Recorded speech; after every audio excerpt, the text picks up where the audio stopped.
ಇವತ್ತಿನಿಂದ ಆರಂಭವಾಗಿ 3 ದಿವಸ ನಡೀತಾ ಇರುವ ಈ ಉಪನ್ಯಾಸ ಮಾಲೆಯನ್ನು ನಮ್ಮ ಸಂಸ್ಥೆಯ ಅಭಿಮಾನಿಗಳು ಶ್ರೀ PN ಶೇಷಾದ್ರಿ ಅವರು, ಅವರ ತೀರ್ಥರೂಪರು ಪ್ರತಿವಾದಿ ಭಯಂಕರಂ ನರಸಿಂಹಾಚಾರ್ ಮತ್ತು ಅವರ ಮಾತೃಶ್ರೀಯವರು ಶ್ರೀಮತಿ ಲಕ್ಷ್ಮಮ್ಮ ಅವರ ಸ್ಮರಣೆಯಲ್ಲಿ ಪ್ರಾಯೋಜನ ಮಾಡಿದ್ದಾರೆ. ಶ್ರೀ PN ಶೇಷಾದ್ರಿಯವರು ಇಂಡಸ್ಟ್ರಿಯಲ್ ಇಂಜಿನಿಯರಿಂಗ್ನಲ್ಲಿ ಕನ್ಸಲ್ಟೆಂಟಾಗಿ ಅಮೆರಿಕಾದಲ್ಲಿ ಬಹಳ ವರ್ಷ ಇದ್ದರು. ಈಗ ಹೆಚ್ಚು ಸಮಯ ಭಾರತದಲ್ಲೇ ಇರ್ತಾರೆ. ಅವರು ಈ ಉಪನ್ಯಾಸ ಮಾಲೆಯನ್ನು ಪ್ರಾಯೋಜನ ಮಾಡಿದ್ದಾರೆ. ಈ ಉಪನ್ಯಾಸ ಮಾಲೆಯನ್ನು ನಡೆಸ್ಕೊಡೋದಕ್ಕೆ ನಮಗೆಲ್ಲ ಪರಿಚಿತರೇ ಆದ ಡಾಕ್ಟರ್ S. ರಂಗನಾಥ್ ಆಗಮಿಸಿದ್ದಾರೆ. ಹಿಂದೆ ಇಲ್ಲಿ ಅವರ ಅನೇಕ ಉಪನ್ಯಾಸಗಳು ನಡೆದಿವೆ.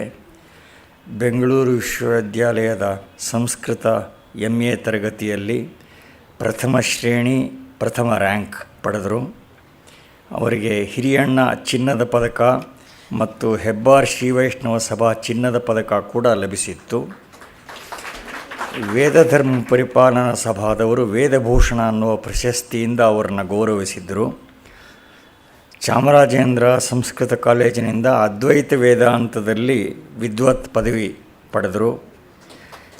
ಹಿಂದಿಯಲ್ಲಿ ರಾಷ್ಟ್ರಭಾಷಾ ವಿಶಾರದ ಪದವಿಯನ್ನೂ ಪಡೆದಿದ್ದಾರೆ. ಭಾರತೀಯ ತತ್ವಶಾಸ್ತ್ರಕ್ಕೆ ವಾಚಸ್ಪತಿ ಮಿಶ್ರರ ಕೊಡುಗೆ ಅನ್ನುವ ವಿಷಯ ಕುರಿತು ಅವರು ಬರೆದ ಪ್ರೌಢ ಪ್ರಬಂಧಕ್ಕೆ ಬೆಂಗಳೂರು ವಿಶ್ವವಿದ್ಯಾಲಯ PhD ಡಾಕ್ಟರೇಟ್ ಕೊಟ್ಟಿದೆ. ಅಮೆರಿಕನ್ ಬಯೋಗ್ರಾಫಿಕಲ್ ಇನ್ಸ್ಟಿಟ್ಯೂಟ್ ಅಮೆರಿಕಾದವರು ಇವರನ್ನು 1996 ವರ್ಷದ ವ್ಯಕ್ತಿ ಅಂತ ಗೌರವಿಸಿದರು. ಸಂಪೂರ್ಣಾನಂದ ಸಂಸ್ಕೃತ ವಿಶ್ವವಿದ್ಯಾಲಯ ಕಾಶಿ ಇವರನ್ನು 1999ರಲ್ಲಿ ಗೌರವಿಸಿತ್ತು. ಇವರ ರಾಮಕೀರ್ತಿ ಅನ್ನುವ ಹೆಸರಿನ ಮಹಾಕಾವ್ಯದ ಅನುವಾದ ಥೈಲ್ಯಾಂಡ್ನಲ್ಲಿ ಬ್ಯಾಂಕಾಕ್ನಲ್ಲಿ ಪ್ರಕಟ ಆಯಿತು. ಇದುವರೆ ಸುಮಾರು 50 ಪುಸ್ತಕಗಳನ್ನು 106 ಲೇಖನಗಳನ್ನು ಪ್ರಕಟಿಸಿದ್ದಾರೆ. ಹಿಮಾಚಲ ಪ್ರದೇಶ ವಿಶ್ವವಿದ್ಯಾಲಯ ಇವರು ಬರೆದ ಆಧುನಿಕ ಸಂಸ್ಕೃತ ಸಾಹಿತ್ಯ ಒಂದು ವಿಮರ್ಶಾತ್ಮಕ ಅವಲೋಕನ ಅನ್ನುವ ಪ್ರಬಂಧಕ್ಕೆ D.Litt ಪದವಿ ಕೊಟ್ಟಿದೆ. ಇದೀಗ ನಗರದ NMKRV ಕಾಲೇಜಿನ ಸಂಸ್ಕೃತ ವಿಭಾಗದ ಅಧ್ಯಕ್ಷರಾಗಿದ್ದಾರೆ. Doctor S. ರಂಗನಾಥ್ ಅವರು ಈ ಸಲ ಆರಿಸಿಕೊಂಡಿರುವ ವಿಷಯ ಕೆಲವು ಸ್ತೋತ್ರ ಕಾವ್ಯಗಳು. ಉಪಾಸನಾ ಮಾರ್ಗಗಳನ್ನು ಸಗುಣ ನಿರ್ಗುಣ ಅಂತ ಎರಡಾಗಿ ವಿಂಗಡಿಸ್ತಾರೆ. ಅದೇನೋ ಯುಕ್ತಿಯುಕ್ತವೇ ಆದರೂ ಅವು ಪರಸ್ಪರ ಅನ್ಯವ್ಯಾವರ್ತಕಗಳಲ್ಲ, ವಿರೋಧಿಗಳಂತೂ ಅಲ್ಲವೇ ಅಲ್ಲ. ಎಲ್ಲರೂ ಉಪಾಸನೆ ಮಾಡುವ ಶಿವ, ವಿಷ್ಣು ಮೊದಲಾದ ದೇವತೆಗಳು ಪ್ರತೀಕಗಳೇ ಆಗಿವೆ. ಪ್ರತೀಕ ಅಂದ ಕೂಡಲೇ ಅದರ ಜೊತೆಗೂಡಿ ಸಗುಣತ್ವ ಬಂದೇ ಬಿಡುತ್ತೆ. ಆತ್ಯಂತಿಕ ನೆಲೆಯಲ್ಲಿಯೂ ಕೂಡ ಈ ಎರಡು ಉಪಾಸನೆಯ ಬಗೆಗಳನ್ನು ಪೂರ್ಣ ವಿರುದ್ಧಗಳು ಅಂತ ಮಂಡಿಸೋದಕ್ಕೆ ಆಗೋದಿಲ್ಲ. ಶ್ರೀ ಶಂಕರ ಭಗವತ್ಪಾದರೆ ಬ್ರಹ್ಮಸೂತ್ರ ಭಾಷ್ಯದಲ್ಲಿ ಈಕ್ಷತ್ಯಧಿಕರಣದ ಶ್ರುತತ್ವಾಚ ಅನ್ನುವ ಸೂತ್ರದ ಮೇಲೆ ವ್ಯಾಖ್ಯಾನ ಮಾಡುವಾಗ ದ್ವಿರೂಪಂ ಹಿ ಬ್ರಹ್ಮಾವಗಮ್ಯತೆ ಅಂತ ಅಪ್ಪಣೆ ಕೊಡಿಸಿದ್ದಾರೆ. ದ್ವೇವಾವ ಬ್ರಹ್ಮಣೋ ರೂಪೇ ಮೂರ್ತಂಚ ಅಮೂರ್ತಂಚ ಅಂತ ಶ್ರುತಿನೇ ಹೇಳಿರೋದಿದೆ. ಸ್ತೋತ್ರ ರೂಪರಚನೆಗಳನ್ನು ರಾಶಿಯಾಗಿ ವೇದಗಳಲ್ಲಿಯೇ ನಾವು ಕಾಣ್ತೇವೆ. ಅವಿದ್ಯೆಯ ಹಂತದಲ್ಲಿ ಇರುವ ಜನರ ಉಪಾಸನೆಗೆ ಅನುಕೂಲವಾಗಲಿ ಅಂತ ಶ್ರುತಿಯೇ ಉಪಾಧಿ ಭೇದವನ್ನು ಕಲ್ಪಿಸಿರೋದು ಸ್ಪಷ್ಟವಾಗಿದೆ. ಹೀಗೆ ಬೇರೆ ಬೇರೆ ಉಪಾಸನಾ ಮಾರ್ಗಗಳನ್ನು ಅವಸ್ಥಾಂತರಗಳು ಅಂತ ಅಷ್ಟೇ ಭಾವಿಸೋದು ಯುಕ್ತವಾಗತ್ತೆ. ಧ್ಯಾನ ಕೂಡ ಒಂದು ಬಗೆಯ ಉಪಾಸನೆಯೇ. ಏಕೆಂದರೆ ಧ್ಯೇಯ ವಿಷಯ ಒಂದು ಇರದಿದ್ದರೆ ಧ್ಯಾನವೇ ಅಸಾಧ್ಯವಾಗತ್ತೆ. ಪಂಚಾಯತನ ಪೂಜಾ ವಿಧಾನವನ್ನು ವ್ಯವಸ್ಥೆಗೊಳಿಸಿ ಪ್ರಚಲಿತಗೊಳಿಸಿದವರು ಅದ್ವೈತ ಪ್ರತಿಷ್ಠಾಪನಾಚಾರ್ಯ ಶಂಕರಾಚಾರ್ಯರೇ. ಮತ್ತು ಸ್ತೋತ್ರವನ್ನು ಒಂದು ವಿಶಿಷ್ಟ ಸಾಹಿತ್ಯ ಪ್ರಕಾರವಾಗಿ ಬೆಳೆಸಿ ಅದಕ್ಕೆ ಸಮ್ಮಾನ್ಯತೆ ತಂದುಕೊಟ್ಟವರು ಶಂಕರ ಭಗವತ್ಪಾದರೆ. ಶಂಕರರು ಅವರ ಹಲವಾರು ಸ್ತೋತ್ರಗಳನ್ನು ವೇದಾಂತ ಸ್ತೋತ್ರಗಳು ಅಂತ ಕರೆದಿದ್ದಾರೆ. ಅನೇಕ ರೀತಿಯ ಸ್ತೋತ್ರಗಳನ್ನು ಅವರು ಮಾಡಿದ್ದಾರೆ. ದೇವಿ ಸ್ತೋತ್ರಗಳು, ವಿಷ್ಣುಪರ ಸ್ತೋತ್ರಗಳು, ಶಿವಪರ ಸ್ತೋತ್ರಗಳು, ವೇದಾಂತ ಸ್ತೋತ್ರಗಳು, ಹೀಗೆ ಯಥೇಷ್ಟವಾಗಿ ಸ್ತೋತ್ರಗಳನ್ನು ಮಾಡಿದ್ದಾರೆ. ಶಂಕರೋತ್ತರ ಕಾಲದಲ್ಲಂತೂ ಭಕ್ತಿಪಂಥ ದಿಗಂತವ್ಯಾಪಿಯಾಗಿ ಪ್ರಸರಿಸಿತು. ಸ್ತೋತ್ರ ಸಾಹಿತ್ಯ ಹೆಚ್ಚಿನ ಮಹತ್ವ ಪಡ್ಕೊಳ್ತು. ಆಚಾರ್ಯತ್ರಯರ, ಸದಾಶಿವ ಬ್ರಹ್ಮೇಂದ್ರಾದಿ ಅವಧೂತರ ಮತ್ತು ಸಂತ ಪರಂಪರೆಯವರ ಸ್ತೋತ್ರ ರಚನೆಗಳು ಕೇವಲ ಉಪಾಸನೆಗೆ ಪರಿಕರ ಸಾಮಗ್ರಿಗಳಾಗಿರದೆ ಶ್ರೇಷ್ಠ ಸಾಹಿತ್ಯವಾಗಿಯೂ ಅಭ್ಯಾಸಯೋಗ್ಯ ಆಗಿವೆ. ನಾವು ಹುಡುಗರಾಗಿದ್ದಾಗ ಮಿಡ್ಲ್ ಸ್ಕೂಲ್ನಲ್ಲಿ ಓದುವಾಗ ಇಲ್ಲೇ ಹಿಂದೆ ಆಚಾರ ಪಾಠಶಾಲೆ ನಮ್ಮ ಮೇಷ್ಟ್ರುಗಳು ಓಂಕಾರ ಪಂಜರ ಶುಕಿ ಮೊದಲಾದ ಶ್ಲೋಕಗಳು ನಮ್ಗೆ ಪಾಠ ಮಾಡಿಸಿದ್ರು. ಅದು ಒಂದು ಶ್ಲೋಕ ನೀವು ನೆನಪು ಮಾಡಿಕೊಂಡ್ರು ಅಂಥ ಕಲ್ಪನಾ ವಿಲಾಸದ ಔನ್ನತ್ಯ ಓಂಕಾರ ಪಂಜರ ಶುಕಿ ಯಾವ ಕಾವ್ಯದಲ್ಲೂ ನಿಮಗೆ ಸಿಗೋದಿಲ್ಲ. ಅಷ್ಟು ಉನ್ನತವಾದ ಕಲ್ಪನಾ ವಿಲಾಸ. ಹೀಗೆ ಎಲ್ಲರಿಗೂ ಅಭ್ಯಾಸ ಯೋಗ್ಯಗಳು, ಪ್ರಬೋಧಕವೂ ಆದ ಕೆಲವು ಸ್ತೋತ್ರ ಕಾವ್ಯ ರಚನೆಗಳ ಅವಲೋಕನ ನೀಡಬೇಕು ಅಂತ ಆದರಣೀಯರಾದ ಡಾಕ್ಟರ್ ಎಸ್ ರಂಗನಾಥ್ ಅವರಲ್ಲಿ ಪ್ರಾರ್ಥನೆ ಮಾಡುತ್ತೇನೆ. ಓಂ ನಮೋ ಬ್ರಹ್ಮಾದಿಭ್ಯೋ ಬ್ರಹ್ಮವಿದ್ಯಾ ಸಂಪ್ರದಾಯಕರ್ತೃಭ್ಯೋ ವಂಶಋಷಿಭ್ಯೋ ಮಹದ್ಭ್ಯೋ ನಮೋ ಗುರುಭ್ಯಃ. ಸರ್ವೋಪಪ್ಲವರಹಿತಪ್ರಜ್ಞಾನಘನಪ್ರತ್ಯಗರ್ಥೋ ಬ್ರಹ್ಮೈವಾಹಮಸ್ಮಿ. ಓಂ ನಾರಾಯಣಂ ಪದ್ಮಭಂ ವಸಿಷ್ಠಂ ಶಕ್ತಿಂಚ ತತ್ಪುತ್ರಪರಾಶರಂಚ ವ್ಯಾಸಂ ಶುಕಂ ಗೌಡಪದಂ ಮಹಾಂತಂ ಗೋವಿಂದಯೋಗೀಂದ್ರಮಥಾಸ್ಯ ಶಿಷ್ಯಂ ಶ್ರೀಶಂಕರಾಚಾರ್ಯಮಥಾಸ್ಯ ಪದ್ಮಪಾದಂಚ ಹಸ್ತಾಮಲಕಂಚ ಶಿಷ್ಯಂ ತಂತ್ರೋಟಕಂ ವಾರ್ತಿಕಕಾರಮನ್ಯಾನಸ್ಮದ್ಗುರೋನ್ ಸಂತತಮಾಗತೋಸ್ಮಿ. ಶ್ರುತಿಸ್ಮೃತಿಪುರಾಣಾನಾಮಾಲಯಂ ಕರುಣಾಲಯಂ ನಮಾಮಿ ಭಗವತ್ಪಾದಶಂಕರಂ ಲೋಕಶಂಕರಂ. ಶಂಕರಂ ಶಂಕರಾಚಾರ್ಯಂ ಕೇಶವಂ ಬಾದರಾಯಣಂ ಸೂತ್ರಭಾಷ್ಯಕೃತೌ ವಂದೇ ಭಗವಂತೌ ಪುನಃ ಪುನಃ. ಈಶ್ವರೋ ಗುರುರಾತ್ಮೇತಿ ಮೂರ್ತಿಭೇದವಿಭಾಗಿನೇ ವ್ಯೋಮವದ್ವ್ಯಾಪ್ತದೇಹಾಯ ದಕ್ಷಿಣಾಮೂರ್ತಯೇ ನಮಃ.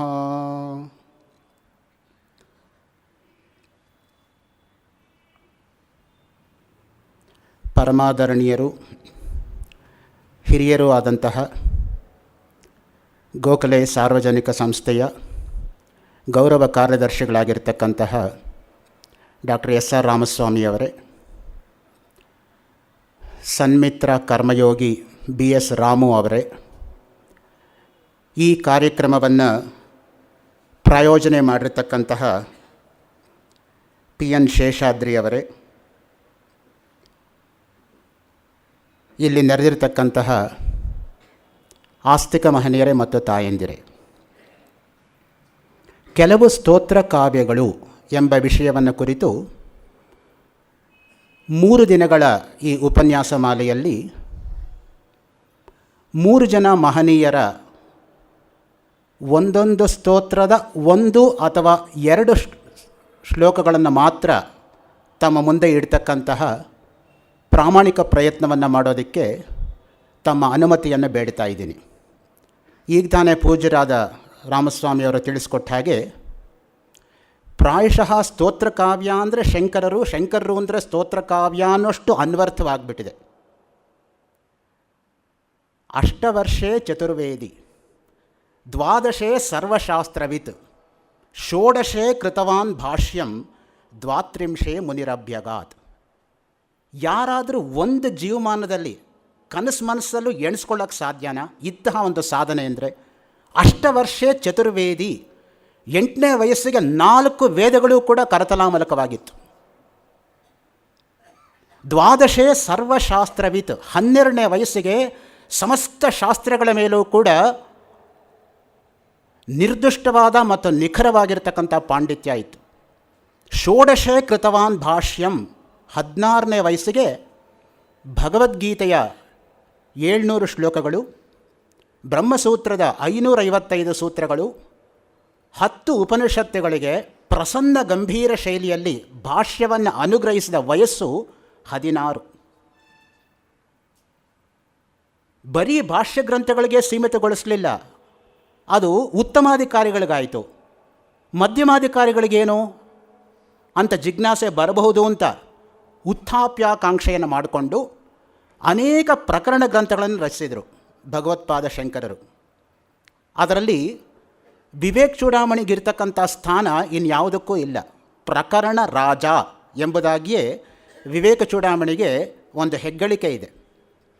ಆತ್ಮಬೋಧ, ಅಪರೋಕ್ಷಾನುಭೂತಿ, ಈ ರೀತಿಯಾಗಿ ಅನೇಕ ಪ್ರಕರಣ ಗ್ರಂಥಗಳನ್ನು ರಚಿಸೋದ್ರ ಜೊತೆಗೆ ಈಗ ತಾನೇ ಪೂಜ್ಯರು ಹೇಳಿರೋ ಹಾಗೆ ಶಿವಪರಕ ಸ್ತೋತ್ರಗಳು, ವಿಷ್ಣುಪರಕ ಸ್ತೋತ್ರಗಳು, ದೇವಿ ಪರಕ ಸ್ತೋತ್ರಗಳು, ನದಿ ಪರಕ ಸ್ತೋತ್ರಗಳು, ವೇದಾಂತ ಪರಕ ಸ್ತೋತ್ರಗಳು, ಸಾಮಾನ್ಯ ಸ್ತೋತ್ರಗಳು ಅಂತ ಅನುಕೂಲ ದೃಷ್ಟಿಯಿಂದ ನಾವು ವಿಭಜನೆ ಮಾಡಬಹುದು. ಅದಕ್ಕೇನು ನಿಯಮ ಇಲ್ಲ, ಕಡ್ಡಾಯವಾಗಿ ಕಂಪಾರ್ಟ್ಮೆಂಟಲೈಸೇಷನ್ ಮಾಡೋಕ್ಕಾಗಲ್ಲ. ಆದರೂ ಕೂಡ ಒಂದು ಅನುಕೂಲ ದೃಷ್ಟಿಯಿಂದ, ಜನಸಾಮಾನ್ಯರ ದೃಷ್ಟಿಯಿಂದ, ಅರ್ಥ ಮಾಡ್ಕೊಳ್ತಕ್ಕಂಥ ದೃಷ್ಟಿಯಿಂದ ನಾವು ಆ ವಿಭಾಗವನ್ನು ಮಾಡ್ಕೋಬಹುದು. ಈ ದೃಷ್ಟಿಯಿಂದ ಭಗವತ್ಪಾದರ ಕೊಡುಗೆ ಎಂಬತಕ್ಕಂಥದ್ದು ಅನನ್ಯಾದೃಶವಾಗಿರ್ತಕ್ಕಂಥದ್ದು ಮತ್ತು ಅಸದೃಶವಾಗಿರ್ತಕ್ಕಂಥದ್ದು. ಆ ದೃಷ್ಟಿಯಿಂದಲೇ ವಿದ್ಯಾರಣ್ಯ ಸ್ವಾಮಿಗಳು ಭಗವತ್ಪಾದ ಶಂಕರರ ಬಗ್ಗೆ ಅಪರೋಕ್ಷಾನುಭೂತಿ ದೀಪಿಕೆಯಲ್ಲಿ ಒಂದು ಮಾತನ್ನು ಹೇಳಿದ್ದಾರೆ. ನಮಸ್ತಸ್ಮೈ ಭಗವತೆ ಶಂಕರಾಚಾರ್ಯ ರೂಪಿಣೆ ಯೇನ ವೇದಾಂತ ವಿದ್ಯೇಯಂ ಉದ್ಧೃತ ವೇದಸಾಗರಾತ್. ಯಾವಾತನಿಂದ ವೇದ ಎಂಬ ಸಮುದ್ರದ ದೆಸೆಯಿಂದ ಈ ವೇದಾಂತ ವಿದ್ಯೆಯು ಮೇಲಕ್ಕೆ ತರಲ್ಪಟ್ಟಿತೋ ಅಂತಹ ಶಂಕರಾಚಾರ್ಯ ರೂಪರಾದ ಭಗವಂತರಿಗೆ ನಮಸ್ಕಾರ. ಹಾಗೆಯೇ ಪ್ರಧಾನವಾಗಿ ಮಧುಸೂದನ ಸರಸ್ವತಿಗಳು ವೇದಾಂತ ಕಲ್ಪಲತಿಕಾ ಗ್ರಂಥದಲ್ಲಿ ಮೀಮಾಂಸಯ ಕಪಟತೋ ಭುಜಗಾಂಬಯೇವ ಸ್ವಾಧೀನತಾಮುಪನಿಷದ್ವಿನತೇವ ನೀತ ಏನೋದ್ರುತಾಮೃತ ಫಲೇನ ಗರುತ್ಮತೇವ ತಸ್ಮೈ ನಮೋ ಭಗವತೆ ಅದ್ಭುತ ಶಂಕರಾಯ. ಎಂಥವರು ಭಗವತ್ಪಾದ ಶಂಕರರು ಅಂದರೆ ಸರ್ಪಗಳ ತಾಯಿಯಿಂದ ಕದ್ರುವಿನಿಂದ ಹೇಗೋ ಹಾಗೆ ಮೋಸದಿಂದ ಪೂರ್ವಮೀಮಾಂಸಾ ಶಾಸ್ತ್ರದಿಂದ ವಿನತೆಯು ಗರುಡನ ತಾಯಿ ಹೇಗೋ ಹಾಗೆ ಉಪನಿಷತ್ ತನ್ನ ಅಧೀನವಾಗಿ ಒಯ್ಯಲ್ಪಟ್ಟಿತು. ಗರುಡನಂತಿರುವ ಯಾವ ಶಂಕರರಿಂದ ಆ ಉಪನಿಷತ್ತು ಎಂಬ ವಿನತೆಯು ಅಮೃತ ಫಲದಿಂದ ಬ್ರಹ್ಮಜ್ಞಾನ ರೂಪವಾದ ಅಮೃತ ಫಲದಿಂದ ಉದ್ಧೃತಳಾದಳೋ ಅಂತಹ ಭಗವಂತನಾದ ಅದ್ಭುತ ಶಂಕರನಿಗೆ ನಮಸ್ಕಾರಗಳು. ಸರ್ವಜ್ಞಾತ್ಮ ಮುನಿಗಳು ಸಂಕ್ಷೇಪ ಶಾರೀರಿಕದಲ್ಲಿ ವಕ್ತಾರಮಾಸಾಧ್ಯ ಯಮೇವ ನಿತ್ಯ ಸರಸ್ವತಿ ಸ್ವಾರ್ಥ ಸಮನ್ವಿತಾಸೀತ್ ನಿರಸ್ತ ದುಸ್ತರ್ಕ ಕಲಂಕ ಪಂಕ ನಮಾಮಿತಂ ಶಂಕರಮರ್ಚಿತಾಂಘ್ರಿಂ. ಯಾವಾತನನ್ನೇ ವಕ್ತೃವನ್ನಾಗಿ ಪಡೆದು ನಿತ್ಯಳಾದ ಸರಸ್ವತಿಯು, ನಿತ್ಯವಾದ ವೇದಾಂತ ಎಂಬ ವಾಕ್ ಸರಸ್ವತಿಯು, ದುಷ್ಟವಾದ ತರ್ಕ ಕಲಂಕ ಎಂಬ ಕೆಸರನ್ನು ನಿರಸನ ಮಾಡಿದವಳಾಗಿ ತನ್ನ ಅರ್ಥದಿಂದ ಸಮನ್ವಿತಳಾದಳೋ ಅಂತಹ ಪೂಜಿತರಾದ ಪಾದಗಳುಳ್ಳ ಶಂಕರಾಚಾರ್ಯರನ್ನು ನಾನು ನಮಸ್ಕರಿಸುತ್ತೇನೆ. ಅಮಲಾನಂದ ಸರಸ್ವತಿಗಳು ವೇದಾಂತಾರ್ಥ ತದಾಭಾಸ ಕ್ಷೀರ ನೀರ ವಿವೇಕಿನಂ ನಮಾಮಿ ಭಗವತ್ಪಾದಂ ಪರಹಂಸ ದುರಂಧರಂ. ಉಪನಿಷತ್ತುಗಳ ಅರ್ಥ ಮತ್ತು ಅರ್ಥಾಭಾಸ ಎಂಬ ಹಾಲು ಮತ್ತು ನೀರನ್ನು ಬೇರ್ಪಡಿಸಿದವರು ಪರಮಹಂಸ ಶ್ರೇಷ್ಠರು. ಪರಮಹಂಸ ಅಂದರೆ ನಾನು ಹಿಂದಿನ ಇದೇ ಸಭಾಂಗಣದಲ್ಲಿ ಸದಾಶಿವ ಬ್ರಹ್ಮೇಂದ್ರ ಬಗ್ಗೆ ಮಾತನಾಡ್ತಾ ಪ್ರಾಸ್ತಾವಿಕವಾಗಿ ಅವರ ಒಂದು ಗ್ರಂಥವನ್ನು ಉಲ್ಲೇಖಿಸಿದ್ದೆ, ಪರಮಹಂಸಚರ್ಯ ಅಂತ. ಪರಮಹಂಸರು ಹೇಗಿರಬೇಕು ಅನ್ನೋದನ್ನು ಸ್ವಯಂ ಪರಮಹಂಸರಾಗಿರ್ತಕ್ಕಂಥ ಸದಾಶಿವ ಬ್ರಹ್ಮೇಂದ್ರರು ಉಲ್ಲೇಖಿಸ್ತಾರೆ. ನಾವು ಬೇರೆಯವ್ರ ಬಗ್ಗೆ ಮಾತಾಡೋವಾಗ ನಮಗೇ ಆ ಅನುಭವ ಇದ್ದರೆ ಆವಾಗ ಜನಗಳಿಗೆ ತಲುಪಿಸೋಷ್ಟು ಯಶಸ್ವಿಯಾಗಿ ಬೇರೆ ತರಹ ಇದ್ದರೆ ತಲುಪಿಸೋಕ್ಕಾಗಲ್ಲ. ಅದಕ್ಕೆ ವೇದಾಂತ ಇರೋದೇ ಅನುಭವದಲ್ಲಿ. ಅನುಭವಾವಸಾನತ್ವ ಶಾಸ್ತ್ರಾಣಾಂ ಅನುಭವಗಮ್ಯಂ ಹಿ ವಿದ್ಯಾಫಲಂ. ಈ ಬ್ರಹ್ಮಸೂತ್ರಗಳು ಅನುಭವವನ್ನೇ ಎತ್ತಿ ತೋರುತ್ತೆ. ಭಗವತ್ಪಾದ ಶಂಕರರು ಪ್ರಸ್ಥಾನತ್ರಯ ಭಾಷ್ಯದಲ್ಲಿ ಒಂದು ಕಡೆ ಅಪ್ಪಣೆ ಕೊಡಿಸಿರೋದುಂಟು. 100 ವೇದವಾಕ್ಯಗಳು ಬಂದು ಬೆಂಕಿ ತಣ್ಣಗಿದೆ ತಣ್ಣಗಿದೆ ಅಂದರೂ ಕೂಡ ನೀನು ಒಪ್ಪಬೇಕಾಗಿಲ್ಲ. ನಿನ್ನ ಅನುಭವಕ್ಕೇನು ಬರ್ತಾ ಇದೆ? ಹತ್ತಿರ ಹೋದ ಕೂಡಲೇ ಬೆಂಕಿ ಸುಡುತ್ತೋ ಇಲ್ವೋ? ನಹಿ ಶ್ರುತಿಶತೇನಾಪಿ ಅಗ್ನಿ ಶೀತಃ ಇತಿ ಅಭ್ಯುಪಗಂತು ಶಕ್ಯತೆ. ಅದರಿಂದ ಪರಮ ಪ್ರಮಾಣ ಯಾವುದು ಅಂದರೆ ಅನುಭವವೇ ಪ್ರಮಾಣ. ಈ ಅನುಭವವನ್ನು ಜನಸಾಮಾನ್ಯರಿಗೆ ತಿಳಿಸೋದು ಹೇಗೆ ಅಂತ ಹೇಳಿದರೆ ಅದಕ್ಕೆ ಉಪಾಯ ಇರತಕ್ಕಂಥದ್ದು ಸ್ತೋತ್ರಗಳು. ಯಾಕೆಂದರೆ ಜನಸಾಮಾನ್ಯರಿಗೆ ತಕ್ಷಣ ಹಿಡಿತಕ್ಕಂಥದ್ದು ಯಾವುದಪ್ಪ ಅಂದರೆ ಸ್ತೋತ್ರ. ಸ್ತೋತ್ರದಲ್ಲಿ ಒಂದು ಲಯ ಇರುತ್ತೆ, ಒಂದು ಭಾವ ಇರುತ್ತೆ, ಒಂದು ಮಾಧುರ್ಯ ಇರುತ್ತೆ, ಒಂದು ಭಕ್ತಿ ಇರುತ್ತೆ, ಒಂದು ಆಪ್ಯಾಯತೆ ಇರುತ್ತೆ. ಅದರಿಂದ ಸ್ತೋತ್ರಕ್ಕೆ ಮಾರು ಹೋಗದೇ ಇರತಕ್ಕಂಥವರೇ ಇಲ್ಲ. ಈ ದೃಷ್ಟಿಯಿಂದನೇ ನೋಡಿ, ಭಗವತ್ಪಾದ ಶಂಕರರ ಯಾವ ಸ್ತೋತ್ರ ತೆಗೆದುಕೊಂಡರೂ ಕೂಡ ನಿಮಗೆ ನೇರವಾಗಿ ನಿಮ್ಮ ಹೃದಯಕ್ಕೆ ತಟ್ಟತ್ತೆ. ಅದು ಒಂದು ಪ್ರಾಸ ನೀವು ನೋಡಬೇಕೆ, ಒಂದು ಲಯ ನೋಡಬೇಕೆ. ಗಣೇಶ ಪಂಚರತ್ನ ಒಂದು ಸಾಲದೆ ಪ್ರಾಸಕ್ಕೆ ಲಯಕ್ಕೆ ಮುದಾಕರಾತ್ತ ಮೌದಕಂ ಸದಾ ವಿಮುಕ್ತಿ ಸಾಧಕಂ ಕಲಾಧರಾವತಂಸಕಂ ವಿಲಾಸಿಲೋಕ ರಕ್ಷಕಂ ಅನಾಯಕೈಕನಾಯಕಂ ವಿನಾಶಿತೇವ ದೈತ್ಯಕಂ ನತಾಶುಭಾಶು ನಾಶಕಂ ನಮಾಮಿತಂ ವಿನಾಯಕಂ ನತೇತರಾತಿ ಭೀಕರಂ ನವೋದಿತಾರ್ಕಭಾಸ್ವರಂ ನಮತ್ಸುರಾರಿ ನಿರ್ಜರಂ ನತಾದಿಕಾಪದುದ್ದರಂ ಸುರೇಶ್ವರಂ ನಿಧೀಶ್ವರಂ ಗಜೇಶ್ವರಂ ಗಣೇಶ್ವರಂ ಮಹೇಶ್ವರಂ ತಮಾಶ್ರಯೇ ಪರತ್ಪರಂ ನಿರಂತರಂ ಸಮಸ್ತಲೋಕಶಂಕರಂ ನಿರಸ್ತದೈತ್ಯಕುಂಜರಂ ದರೇತರೋದರಂ ವರಂ ವರೇಭವಕ್ತ್ರಮಕ್ಷರಂ ಕೃಪಾಕರಂ ಕ್ಷಮಾಕರಂ ಮುದಾಕರಂ ಯಶಸ್ಕರಂ ಮನಸ್ಕರಂ ನಮಸ್ಕೃತಾಂ ನಮಸ್ಕರೋಮಿ ಭಾಸ್ವರಂ ಅಕಿಂಚನಾರ್ತಿಮಾರ್ಜನಂ ಚಿರಂತನೋಕ್ತಿಭಾಜನಂ ಪುರಾರಿ ಪೂರ್ವನಂದನಂ ಸುರಾರಿ ಗರ್ವಚರ್ವಣಂ ಪ್ರಪಂಚನಾಶ ಭೀಷಣಂ ಧನಂಜಯಾದಿಭೂಷಣಂ ಕಪೋಲದಾನ ವಾರಣಂ ಭಜೆ ಪುರಾಣ ವಾರಣಂ ನಿತಾಂತಕಾಂತ ದಂತಕಾಂತ ಮಂತಕಾಂತ ಕಾತ್ಮಜಂ ಅಚಿಂತ್ಯರೂಪ ಮಂತಹೀನ ಮಂತರಾಯ ಕೃಂತನಂ ಹೃದಂತರೇ ನಿರಂತರಂ ವಸಂತಮೇವ ಯೋಗಿನಾಂ ತಂ ಏಕದಂತಮೇಕಮೇವ ಚಿಂತಯಾಮಿ ಸಂತತಂ. ಈ ರೀತಿಯಾಗಿ ಹೋಗ್ತಾ ಹೋದರೆ ಏನು ಪ್ರಾಸ, ಏನು ಲಯ, ಏನು ಶಬ್ದ ಮಾಧುರ್ಯ, ಏನು ಭಾವ ಬಂಧುರತೆ, ನಾವು ಎಲ್ಲೋ ಯಾವುದೋ ಲೋಕದಲ್ಲಿ ಹೋಗಿ ಕಳೆದು ಹೋದಂಗೆ ಆಗುತ್ತೆ ನಮಗೆ. ನಾವು ಇಲ್ಲಿದ್ದೀವ ಅಲ್ಲಿದ್ದೀವ ಅನ್ನೋದೇ ಮರ್ತು ಹೋಗುತ್ತೆ ನಮಗೆ. ಅದು ಜನಸಾಮಾನ್ಯರನ್ನು ಹಿಡಿದಿಡೋದಕ್ಕೆ, ಅದರಲ್ಲೂ ಕೂಡ ಕಲಿಯುಗದಲ್ಲಿ ಭಗವನ್ನಾಮ ಸ್ಮರಣೆಗಿರೋಷ್ಟು ಬೆಲೆ ಇನ್ಯಾವುದಕ್ಕೂ ಇಲ್ಲ. ಆ ಭಗವನ್ನಾಮ ಸ್ಮರಣೆಯನ್ನು ಮಾಡಿಕೊಳ್ಳೋದಕ್ಕೆ ಇರತಕ್ಕಂಥದ್ದೇ ಸ್ತೋತ್ರಗಳು. ಷ್ಟುಯಿ ಸ್ತುತೌ ಎಂಬ ಧಾತುವಿನಿಂದ ನಿಷ್ಪನ್ನವಾದ ಸ್ತುತಿ, ಸ್ತೋತ್ರ ಎಂಬ ಪದಗಳ ಅರ್ಥ ಪ್ರಶಂಸೆ, ಶ್ಲಾಘನೆ, ಹೊಗಳಿಕೆ ಎಂದು. ಒಬ್ಬ ವ್ಯಕ್ತಿಯಲ್ಲಿ ಅಥವಾ ಒಂದು ವಸ್ತುವಿನಲ್ಲಿರುವ ಗುಣಗಳನ್ನು ಗುರುತಿಸಿ ಅದನ್ನು ವರ್ಣಿಸಿ ಹೆಸರಿಸುವುದು ಅನ್ನೋದು ಸಾಮಾನ್ಯಾರ್ಥ ಸ್ತೋತ್ರ ಅನ್ನೋದಕ್ಕೆ. ರೂಢಿಯ ವ್ಯವಹಾರದಲ್ಲಿ ಅದು ಸ್ವಾರ್ಥದ ಲಾಭ ಒಂದಕ್ಕಾಗಿ ವ್ಯಕ್ತಿಯಲ್ಲಿ ಅಥವಾ ವಸ್ತುವಿನಲ್ಲಿ ಅಲ್ಪ ಪ್ರಮಾಣದಲ್ಲಿರುವ ಗುಣಗಳನ್ನು ಅತಿಶಯಿಸಿ ಅಥವಾ ಇಲ್ಲದಿರುವ ಗುಣಗಳನ್ನು ಆರೋಪಿಸಿ ಅದನ್ನು ವೈಭವೀಕರಿಸುವುದು ಎಂಬ ಅರ್ಥವನ್ನು ಪಡೆದುಕೊಳ್ಳುತ್ತದೆ. ಆದರೆ ಶಾಸ್ತ್ರಗಳಲ್ಲಿ ಅದರ ಅರ್ಥವನ್ನು ನಿಷ್ಕೃಷ್ಟವಾಗಿ ನಿರ್ಧರಿಸಲಾಗಿದೆ. ಗುಣಿನಿಷ್ಠ ಗುಣಾಭಿಧಾನಂ ಎಂದರೆ ವ್ಯಕ್ತಿಯಲ್ಲಿ ಅಥವಾ ವಸ್ತುವಿನಲ್ಲಿ ನಿಜವಾಗಿರುವ ಗುಣಗಳ ಯಥಾವತ್ತಾದ ನಿರೂಪಣೆ. ಅದನ್ನು ದೇವಿ ಭಾಗವತವು ಸ್ತೋತ್ರಾಣಾಂ ಲಕ್ಷಣಂ ವೇದೆ ಸ್ವಭಾವಾಖ್ಯಾನ ತತ್ಪರಂ 9:48, 126ರಲ್ಲಿ ತಿಳಿಸುತ್ತದೆ. ವಿಷ್ಣು ಸಹಸ್ರನಾಮದ ಮೇಲಿನ ತಮ್ಮ ಭಾಷ್ಯದಲ್ಲಿ ಪೂಜ್ಯ ಶಂಕರ ಭಗವತ್ಪಾದಾಚಾರ್ಯರು ಸ್ತೋತ್ರಂ 781ನೇ ಪದವನ್ನು ಗುಣ ಸಂಕೀರ್ತನಾತ್ಮಕಂ ಎಂದು ವಿವರಿಸಿದ್ದಾರೆ. ಲಲಿತಾ ಸಹಸ್ರನಾಮದ ಸ್ತುತಿಪ್ರಿಯ 927ನೇ ನಾಮದ ಮೇಲಿನ ವ್ಯಾಖ್ಯಾನದಲ್ಲಿ ಭಾಸ್ಕರಾಚಾರ್ಯರು ಸ್ತೋತ್ರಂ ಲೌಕಿಕೋ ಗುಣಾನುವಾದ ಎಂದು ಅರ್ಥೈಸುತ್ತಾರೆ. ಆದ್ದರಿಂದ ಸ್ತೋತ್ರ ಎಂದರೆ ವಸ್ತು ಒಂದರ ನಿಜ ಸ್ವರೂಪದ ಯಥಾರ್ಥ ವರ್ಣನೆ ಎಂಬುದಾಗಿ ಅರ್ಥವಾಗುತ್ತದೆ. ಅಕ್ಷರಮಾಲ, ನಕ್ಷತ್ರಮಾಲ, ಮಂತ್ರಮಾತೃಕ, ಅಷ್ಟಕ, ಶತಕ ಮುಂತಾದ ಬಂಧಗಳನ್ನು ಸಹ ನಾವು ಸ್ತೋತ್ರಗಳಲ್ಲಿ ಕಾಣಬಹುದು. ಸ್ತೋತ್ರಗಳ ಮೂಲಕ ಮಾಡುವ ಧ್ಯಾನ ಅಥವಾ ಉಪಾಸನೆಯಲ್ಲಿ 2 ವಿಧ. ಈಗ ತಾನೇ ಪೂಜ್ಯರು ಹೇಳಿರೋ ಹಾಗೆ ಸಗುಣ ಮತ್ತು ನಿರ್ಗುಣ ಇವುಗಳ ನಡುವಣ ವ್ಯತ್ಯಾಸವನ್ನು ಶಾಂಡಿಲ್ಯ ಉಪನಿಷತ್ತು ಸಗುಣಂ ಮೂರ್ತಿ ಧ್ಯಾನಂ ನಿರ್ಗುಣಂ ಆತ್ಮಯಾಥಾತ್ಮ್ಯಂ ಎಂದು ನಿರೂಪಿಸುತ್ತದೆ.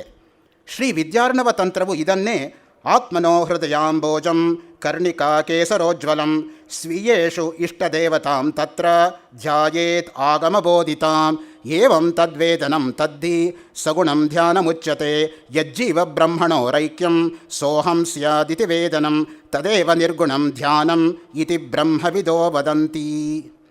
ಮತ್ತೊಂದು ಬಗೆಯ ವಿಭಾಗ ಕ್ರಮವನ್ನು ಮತ್ಸ್ಯಪುರಾಣ ತಿಳಿಸುತ್ತದೆ. ದ್ರವ್ಯಸ್ತೋತ್ರಂ ಗುಣಸ್ತೋತ್ರಂ ಕರ್ಮಸ್ತೋತ್ರಂ ತಥೈವ ಚ ತಥೈವ ಅಭಿಜನಸ್ತೋತ್ರಂ ಸ್ತೋತ್ರಮೇವಂ ಚತುರ್ವಿಧಂ. 4 ವಿಧವಾಗಿರ್ತಕ್ಕಂಥ ಸ್ತೋತ್ರಗಳು ಅಂತ. ದ್ರವ್ಯಸ್ತೋತ್ರ, ಗುಣಸ್ತೋತ್ರ, ಕರ್ಮಸ್ತೋತ್ರ ಮತ್ತು ಅಭಿಜನ ಸ್ತೋತ್ರ ಅಂತ. ಗುಣಾನುವಾದವನ್ನು ಸ್ತೋತ್ರ 6 ವಿಧ ಎಂದು ಭಾಸ್ಕರರಾಯರು ಹೇಳುತ್ತಾರೆ. ನಮಸ್ಕಾರ ತಥಾಶೀಶ್ಚ ಸಿದ್ಧಾಂತೋಕ್ತಿ ಪರಾಕ್ರಮ ವಿಭೂತಿ ಪ್ರಾರ್ಥನಾ ಚೇತಿ ಷಡ್ವಿಧಂ ಸ್ತೋತ್ರ ಲಕ್ಷಣಂ. 6 ರೀತಿಯಾಗಿ ಸ್ತೋತ್ರ ಅನ್ನೋದಿರುತ್ತೆ. ಶ್ರೀ ಶಂಕರಾಚಾರ್ಯರ ಸ್ತೋತ್ರಗಳು ಈ ಎಲ್ಲ ಬಗೆಗಳ ಸೂಕ್ತ ನಿದರ್ಶನಗಳನ್ನು ಕೂಡ ತನ್ನೊಳಗೆ ಒಳಗೊಳ್ಳುತ್ತದೆ. ವಸ್ತುವೊಂದರ ಸೌಂದರ್ಯದಿಂದ ಆಕರ್ಷಿತನಾದ ಕವಿಯೊಬ್ಬನಿಗೆ ಅದರ ದರ್ಶನ ಅವನ ಮನಸ್ಸಿನಲ್ಲಿ ಅಂತರ್ಹಿತವಾಗಿ ಸುಪ್ತವಾಗಿರುವ ಪ್ರತಿಭೆಯನ್ನು ಎಚ್ಚರಗೊಳಿಸಿ ಅವನ ಚಿತ್ತವನ್ನು ಕರಗಿಸಿ ಅವನ ಹೃದಯವನ್ನು ರಸಾವೇಶದಿಂದ ತುಂಬಿಸಿ ಅದರ ಆನಂದದ ಭರದಲ್ಲಿ ಅವನ ಬಾಯಿಂದ ವಾಗ್ರೂಪವಾದ ಕಾವ್ಯವನ್ನು ಹೊರಹೊಮ್ಮಿಸುತ್ತದೆ ಎನ್ನುವುದು ಕವಿಗಳ ಸ್ವಾನುಭವದ ನಿರೂಪಣೆ. ಇದೇ ರೀತಿ ಭಗವಂತನ ದಿವ್ಯ ಗುಣಗಳ ದರ್ಶನದಿಂದ ಭಕ್ತನ ಹೃದಯದಲ್ಲಿ ನೆಲೆಸಿರುವ ದೈವೀ ಪ್ರೇಮವು ಉದ್ಬುದ್ಧವಾಗಿ ಅವನ ಚಿತ್ತವು ಕರಗಿ ಹೃದಯವು ಭಕ್ತಿಭಾವದಿಂದ ತುಂಬಿ ಅವನ ಬಾಯಿಂದ ವಾಗ್ರೂಪವಾದ ಸ್ತೋತ್ರವು ಹೊರಹೊಮ್ಮುತ್ತದೆ. ಆದ್ದರಿಂದ ಸ್ತೋತ್ರವೂ ಕಾವ್ಯದಂತೆ ಆಂತರಿಕ ಒತ್ತಡದಿಂದ ಸ್ಫೋಟಗೊಂಡ ಅಪ್ರಯತ್ನಿತವಾದ ಒಂದು ಅಚಿಂತಿಕ ಶಾಬ್ದಿಕ ಕ್ರಿಯೆ. ಈ ಹಿನ್ನೆಲೆಯಲ್ಲಿ ಈ 3 ದಿನಗಳ ಉಪನ್ಯಾಸದಲ್ಲಿ ಮೊಟ್ಟ ಮೊದಲನೇ ದಿನವಾಗಿರ್ತಕ್ಕಂತಹ ಇಂದು ಭಗವತ್ಪಾದರ ವಿಷ್ಣು ಷಟ್ಪದಿಯ ಅವಿನಯಂ ಅಪನಯ ವಿಷ್ಣು ಶಮಯ ಮನಃ ದಮಯ ವಿಷಯ ಮೃಗತೃಷ್ಣಾಂ ಭೂತದಯಾಂ ವಿಸ್ತಾರಯ ತಾರಯ ಸಂಸಾರ ಸಾಗರತಃ ಆ ಒಂದು ಶ್ಲೋಕವನ್ನು ಮಾತ್ರ ತಮ್ಮ ಮುಂದೆ ಪ್ರಸ್ತಾಪ ಪಡೋದಕ್ಕೆ ಮೊದಲನೇ ದಿನ ಇಷ್ಟಪಡ್ತೀನಿ. ಭಗವತ್ಪಾದ ಶಂಕರರ ಸ್ತೋತ್ರದ ಆಯ್ದ ಭಾಗದಿಂದ. ನಾಳೆ 2ನೇ ದಿವಸ ರಮಣ ಮಹರ್ಷಿಗಳ ಸಾಕ್ಷಾತ್ ಶಿಷ್ಯರಾಗಿದ್ದಂತಹ ನಾಯನ ಎಂಬುದಾಗಿಯೇ ಖ್ಯಾತರಾಗಿದ್ದಂತಹ ಕಾವ್ಯಕಂಠ ಗಣಪತಿ ಮುನಿಗಳ ಉಮಾ ಸಹಸ್ರಂ ಎಂಬತಕ್ಕಂತಹ 20ನೇ ಶತಮಾನದ ಅತ್ಯದ್ಭುತವಾಗಿರ್ತಕ್ಕಂತಹ ಮಹಾಕಾವ್ಯದ ಕೆಲವು ತುಣುಕುಗಳನ್ನು ತಮ್ಮ ಮುಂದೆ ಪ್ರಸ್ತಾಪ ಮಾಡೋದಕ್ಕೆ ನಾಳೆ ಇಷ್ಟಪಡ್ತೀನಿ. ನಾಳೆದ್ದು 3ನೇ ಹಾಗೂ ಕೊನೆಯ ದಿನವಾಗಿರ್ತಕ್ಕಂತಹ ಈ ಉಪನ್ಯಾಸ ಮಾಲಿಕೆಯಲ್ಲಿ ಶತಾಧಿಕ ಗ್ರಂಥಕರ್ತೃಗಳಾದಂತಹ ವೇದಾಂತ ದೇಶಿಕರ ಹಯಗ್ರೀವ ಸ್ತೋತ್ರದ 1 ಅಥವಾ 2 ಶ್ಲೋಕಗಳನ್ನು ತಮ್ಮ ಮುಂದೆ ಇಡ್ತಕ್ಕಂಥದ್ದು ಎಂಬುದಾಗಿ ಮಾನಸಿಕವಾಗಿ ನಾನು ಅಂದ್ಕೊಂಡಿದ್ದೀನಿ. ಅದು ಭಗವಂತ ನಡೆಸ್ತಾನೆ ಅಂತ ನಾನು ಭಾವಿಸ್ತೀನಿ. ಈಗ ವಿಷ್ಣು ಪರಕವಾಗಿರ್ತಕ್ಕಂಥ ಸ್ತೋತ್ರಗಳು ನೋಡಿ, ವಿಷ್ಣು ಪಾದಾದಿ ಕೇಶಾಂತ ಸ್ತೋತ್ರ ಇರ್ಬೋದು, ವಿಷ್ಣು ಕೇಶಾದಿ ಪಾದಾಂತ ಸ್ತೋತ್ರವೂ ಇರ್ಬೋದು, ವಿಷ್ಣು ಷಟ್ಪದಿಯೂ ಇರ್ಬೋದು. ನೋಡಿ, ಶಿವ ಮತ್ತು ವಿಷ್ಣು ಬೇರೆಯಲ್ಲ. ಶಿವಸ್ಯ ಹೃದಯಂ ವಿಷ್ಣು ವಿಷ್ಣೋಶ್ಚ ಹೃದಯಂ ಶಿವ. ಅವರಿಬ್ಬರಲ್ಲಿ ಯಾವುದೇ ರೀತಿಯಾಗಿರ್ತಕ್ಕಂಥ ವ್ಯತ್ಯಾಸವೂ ಇಲ್ಲ. ಆ ದೃಷ್ಟಿಯಿಂದಲೇ ವಿಷ್ಣು ಅಂದರೆ ಸಾಕಾರವಾಗಿ ನೀವು ಚತುರ್ಭುಜಾಕಾರನಾಗಿ ಶಂಖಚಕ್ರ ಗದಾಧಾರಿಯಾಗಿರ್ತಕ್ಕಂತಹ ವೈಕುಂಠವಾಸಿಯಾಗಿರ್ತಕ್ಕಂಥ ವಿಷ್ಣು ಅಂತ ಸಾಮಾನ್ಯವಾಗಿ ಇಟ್ಕೊಂಡ್ರೂ ಕೂಡ ವ್ಯಾಪಕತ್ವಾತ್ ವಿಷ್ಣು ಎಂಬುದಾಗಿ ನಾವು ಅರ್ಥೈಸಿದರೆ ಸರ್ವವ್ಯಾಪಕವಾಗಿರ್ತಕ್ಕಂಥ ಚೈತನ್ಯವೇ ವಿಷ್ಣು. ವಿಷಲ್ರು ವ್ಯಾಪ್ತೌ ಅನ್ನೋ ಧಾತುವಿನಿಂದ ವ್ಯಾಪಕತ್ವಾತ್ ವಿಷ್ಣು ಅಂತ ಇಟ್ಕೊಂಡಾಗ ನಾವು ಆ ವಿಷ್ಣು ಶಬ್ದವನ್ನು ಉದಾತ್ತೀಕರಿಸ್ದಂಗಾಗತ್ತೆ, ಇನ್ನೂ ಮೇಲ್ಮಟ್ಟದಿಂದ ನೋಡ್ದಂಗಾಗತ್ತೆ, ತಾತ್ವಿಕವಾಗಿ ನೋಡ್ದಂಗಾಗತ್ತೆ, ವಸ್ತುನಿಷ್ಠವಾಗಿ ಹಾಗೂ ತತ್ವನಿಷ್ಠವಾಗಿ ಅರ್ಥೈಸ್ದಂಗಾಗತ್ತೆ. ಆ ದೃಷ್ಟಿಯಿಂದ ಆ ವಿಷ್ಣು ಪರಕವಾಗಿರ್ತಕ್ಕಂತಹ ಅವಿನಯಂ ಅಪನಯ ವಿಷ್ಣು. ಹೇ ವಿಷ್ಣು, ಅಪ್ಪ ಭಗವಂತನೇ, ನನ್ನಲ್ಲಿರೋ ಅವಿನಯವನ್ನು ತೆಗೆದುಹಾಕು ಮೊದಲು. ಎಂಥ ಒಳ್ಳೆಯ ಮಾತು ನೋಡಿ. ಪ್ರಪಂಚದಲ್ಲಿ ಆಗತಕ್ಕಂತಹ ಎಲ್ಲ ದುರಂತಗಳಿಗೆ ಕಾರಣ ಏನು ಅಂದರೆ ಅವಿನಯ ಅಥವಾ ಅಹಂಕಾರ. ಯಾರನ್ನಾದರೂ ಕೇಳಿ, ನನಗೆ ಎಲ್ಲ ಗೊತ್ತೋ ರೀ, ಇನ್ನು ಯಾರಿಗ್ರಿ ಏನು ಗೊತ್ತೋ, ಬೆಂಗಳೂರಲ್ಲಿ ಬ್ರಹ್ಮಸೂತ್ರ ನಾನೊಬ್ಬನೇ ಪಾಠ ಮಾಡೋನು. ಈ ಒಂದು ಅಹಂಕಾರ ಎಲ್ಲಿ ತನಕ ನಮಗೆ ಹೋಗಲ್ವೋ ಅಲ್ಲಿ ತನಕ ನಾನು ಹೋಗೋಕ್ಕೆ ಸಾಧ್ಯ ಇಲ್ಲ. ಅದಕ್ಕೆ ಪಾಪ ಕನಕದಾಸರು ಹೇಳಿದ್ದು, ನಾನು ಹೋದರೆ ಹೋದೇನು ಅಂತ. ಎಲ್ಲರೂ ಅವ್ರ ಮೇಲೆ ಬಿದ್ದರು, ಈ ಕುರುಬಾ ಹೋಗ್ತಾನಂತೆ ಅಂತ. ಅವ್ರು ಹೇಳಿದ್ದೇನು ಪಾಪ, ನನ್ನಲ್ಲಿರೋ ನಾನೂ ಅಹಂಕಾರ ಹೋದರೆ ನಾನು ಹೋಗ್ತೀನಿ ಅಂತ. ಎಲ್ರಿಗೂ ಆ ಮಟ್ಟದಲ್ಲಿ ತಾತ್ವಿಕವಾಗಿ ಅರ್ಥ ಆಗಬೇಕಲ್ಲ. We should not interpret words literally but literarily, if possible philosophically. ಅದರಿಂದನೇ ನಾವು ಎಡುವುದು, ಮುಗ್ಗರಿಸೋದು. ವಸ್ತುನಿಷ್ಠವಾಗಿ ನಾವು ಅದನ್ನು ಅರ್ಥೈಸದೆ ಹೋದರೆ ಅಪಾರ್ಥಗಳಾಗ್ಬಿಡತ್ತೆ. ಈ ಅವಿನಯ ಅನ್ನೋದು ಮನುಷ್ಯನಿಗೆ ಯಾಕೆ ಬರುತ್ತೆ ಗೊತ್ತಾ? ಎಲ್ರಿಗೂ ಒಂದೇ ತರಹ ಬರಲ್ಲ, ಒಬ್ಬೊಬ್ಬರಿಗೆ ಒಂದೊಂದು ತರಹ ಬರುತ್ತೆ. ಅಹಂಕಾರ ಅನ್ನೋದೇ ಒಂದು ಪಿಶಾಚಿ. ಅಹಮಿತಿ ಮತಿಂ ಅತಿಹೇಯೇ ವಾರಯ ಕಾಯೇ ನಿರಂತರ ಅಪಾಯೇ. ಅದಕ್ಕೆ ಅಷ್ಟಾವಕ್ರ ಮುನಿಗಳು ಅಷ್ಟಾವಕ್ರ ಗೀತೆಯಲ್ಲಿ ಜನಕ ಮಹಾರಾಜನಿಗೆ ಬೋಧಿಸ್ತಾ ಈ ಮಾತನ್ನು ಹೇಳ್ತಾರೆ. ಅಹಮಿತಿ ಮತಿಂ ಅತಿಹೇಯೇ, ಅತ್ಯಂತ ಹೇಯವಾಗಿರ್ತಕ್ಕಂಥದ್ದು ಅಹಂ ಎಂಬತಕ್ಕಂಥದ್ದು. ವಾರಯ ಕಾಯೇ, ಅದನ್ನು ದೇಹಕ್ಕೆ ಬರೋದಕ್ಕೆ ಬಿಡಬೇಡ. ಯಾಕೆ? ನಿರಂತರ ಅಪಾಯೇ, ನಿನಗೆ ಯಾವತ್ತಿದ್ರೂ ಅಪಾಯವೇ ಹೊರತು ಅದರಿಂದ ಒಳ್ಳೆಯದಾಗಲ್ಲ ಅಹಮ್ಮಿಂದ. ಕೆಲವರಿಗೆ ದೇಹದಿಂದ ಅಹಂಕಾರ, ನನ್ನ ಸಮಾನ ನೋಡೋಕ್ಕೆ ಚೆನ್ನಾಗಿರೋರೇ ಇಲ್ಲ ಅನ್ನೋದೇ ಅಹಂಕಾರ. ಎಲ್ಲಿ ತನಕ ಚೆನ್ನಾಗಿರ್ತೀಯಪ್ಪ? ಒಂದು 15-20 ವರ್ಷ ಬಿಟ್ಟು ನೋಡಿದ್ರೆ ಅವರೇನಾ ಇವರು ಅನ್ಸೋಷ್ಟು ವ್ಯತ್ಯಾಸ ಆಗಿಬಿಟ್ಟಿರುತ್ತೆ ದೇಹದಲ್ಲಿ. ಅದಕ್ಕೆ ದೇಹ ಅಂತ ಕರೆಯೋದು. ದಹ್ಯತೆ ಇತಿ ದೇಹ, ತೊಗೊಂಡೋಗಿ ಸುಡೋದಕ್ಕೆ ಲಾಯಕ್ಕಾಗಿರೋದು ದೇಹ. ಶರೀರ ಅಂತ ಇಟ್ಕೋತೀರಾ? ಶೀರ್ಯತೆ ಇತಿ ಶರೀರಂ, ಯಾವುದು ಕುಗ್ಗತ್ತೋ ಅದು ಶರೀರ, ಯಾವುದು ಹುಟ್ಟತ್ತೋ ಅದು ಬೆಳೆಯತ್ತೆ, ಯಾವುದು ಬೆಳೆಯತ್ತೋ ಅದು ದೊಡ್ಡದಾಗತ್ತೆ, ಯಾವುದು ದೊಡ್ಡದಾಗತ್ತೋ ಅದು ಕುಗ್ಗತ್ತೆ, ಯಾವುದು ಕುಗ್ಗತ್ತೋ ಅದು ಬೀಳತ್ತೆ, ಯಾವುದು ಬೀಳತ್ತೋ ಅದು ಸಾಯತ್ತೆ. ಈ 6 ಭಾವ ವಿಕಾರಗಳು ದೇಹಕ್ಕಿರೋದೇ ಹೊರತು ಆತ್ಮನಿಗಲ್ಲ. ಅದಕ್ಕೇ ಷಡ್ಭಾವ ವಿಕಾರರಾಹಿತ್ಯತ್ವಂ ಬ್ರಹ್ಮಣಃ ಲಕ್ಷಣಂ. ಜಾಯತೆ ಅಸ್ತಿ ವರ್ಧತೆ ವಿಪರಿಣಮತೆ ಅಪಕ್ಷೀಯತೆ ವಿನಶ್ಯತಿ. ಈ 6 ಭಾವ ವಿಕಾರಗಳನ್ನು ನಾವು ದಾಟಬೇಕು. ಜಾತಸ್ಯ ಹಿ ಧ್ರುವೋ ಮೃತ್ಯು ಧ್ರುವಂ ಜನ್ಮ ಮೃತಸ್ಯ ಚ ತಸ್ಮಾದ ಪರಿಹಾರ್ಯಾರ್ಥೇ ನತ್ವಂ ಶೋಚಿತುಮರ್ಹಸಿ. ನೀನು ಯೋಚನೆ ಮಾಡಿದ್ರೂ ಬೀಳುತ್ತೆ, ಮಾಡದೆ ಹೋದರೂ ಬೀಳುತ್ತೆ ದೇಹ. ಸೊ ಅದರಿಂದ ಅನಿತ್ಯವಾಗಿರ್ತಕ್ಕಂಥ ವಸ್ತುವಿನ ಕಡೆ ಗಮನ ಕೊಡದೆ ನಿತ್ಯವಾಗಿರ್ತಕ್ಕಂಥ ಶಾಶ್ವತವಾಗಿರ್ತಕ್ಕಂತಹ ವಸ್ತುವಿನ ಕಡೆಗೆ ನಾವು ಗಮನ ಕೊಡಬೇಕು ಯಾವಾಗಲೂ. ಅದಕ್ಕೆ ಸುಭಾಷಿತಕಾರ ಹೇಳ್ತಾರೆ, ಯೋ ಧ್ರುವಾಣಿ ಪರಿತ್ಯಜ್ಯ ಅಧ್ರುವಾಣಿ ನಿಷೇವ್ಯತೆ ಧ್ರುವಾಣಿ ತಸ್ಯ ನಶ್ಯಂತಿ ಅಧ್ರುವಂ ನಷ್ಟಮೇವ ಚ ಅಂತ. ಯಾರು ನಿತ್ಯ ವಸ್ತುವನ್ನು ಬಿಟ್ಟು ಅನಿತ್ಯದ ಕಡೆಗೆ ಹೋಗ್ತಾರೋ ಅವರಿಗೆ ಅದು ಅನಿತ್ಯವಾದ್ದರಿಂದ ಸಿಗಲ್ಲ. ನಿತ್ಯವಾದದ ಕಡೆ ನೋಡಲಿಲ್ಲ, ಅದಂತ ಸಿಗಲಿಲ್ಲ. ಇದಕ್ಕಿದಂ ಪೋಚಿ ಅದಕ್ಕೆ ಕದಂ ಪೋಚಿ ಅಂತ 2 ಬಿಟ್ಟು ಹೋಗುತ್ತೆ. ಸೊ ಆ ದೃಷ್ಟಿಯಿಂದ ನಿತ್ಯ ವಸ್ತು ಕಡೆಗೆ ಗಮನ ಇರಬೇಕೇ ಹೊರತು ಅನಿತ್ಯ ವಸ್ತುವ ಕಡೆಗಲ್ಲ. ಅದಕ್ಕೇ ಸಾಧನ ಚತುಷ್ಟಯದಲ್ಲಿ ನಿತ್ಯ ಅನಿತ್ಯ ವಸ್ತು ವಿವೇಕ ಅನ್ನೋದು ಮೊದಲನೇ ಸಾಧನವಾಗಿ ಪಟ್ಟಿ ಮಾಡಿರೋದು ಸಾಧನ ಚತುಷ್ಟಯಗಳಲ್ಲಿ. ನಿತ್ಯಾನಿತ್ಯ ವಸ್ತು ವಿವೇಕ, ಇಹಾಮೂತ್ರ ಫಲಭೋಗ ವಿರಾಗ, ಸಮಾಜ ಷಟ್ಕ ಸಂಪತ್ತಿ, ಮುಮುಕ್ಷುತ್ವ. ಯಾರೂ ಕೂಡ ದೇಹಾಭಿಮಾನದಿಂದ ಸುಖವಾಗಿರೋದಕ್ಕೆ ಸಾಧ್ಯ ಇಲ್ಲ. ಅದಕ್ಕೇ ಬುದ್ಧನ ಜೀವನದಲ್ಲಿ ಒಂದು ಘಟನೆ ನಡೆಯುತ್ತೆ.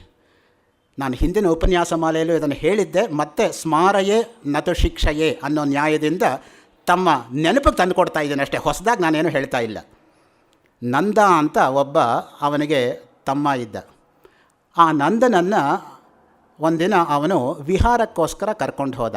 ಯಾಕೆ ಅಂದರೆ ನಂದನಿಗೆ ಸುಂದರಿ ಎಂಬತಕ್ಕಂಥವಳೇ ಲೋಕೋತ್ತರ ಸುಂದರಿ ಅನ್ನೋ ಭ್ರಮೆ ಇತ್ತು. ಆ ಭ್ರಮ ನಿರಸನ ಆಗಬೇಕು ಅಂತ ಕರ್ಕೊಂಡು ಹೋದ. ಅಲ್ಲಿ ಕೋತಿಗಳು ಒಂದು ಕೊಂಬೆಯಿಂದ ಒಂದು ಕೊಂಬೆಗೆ ನೆಗೀತಾ ಇತ್ತು.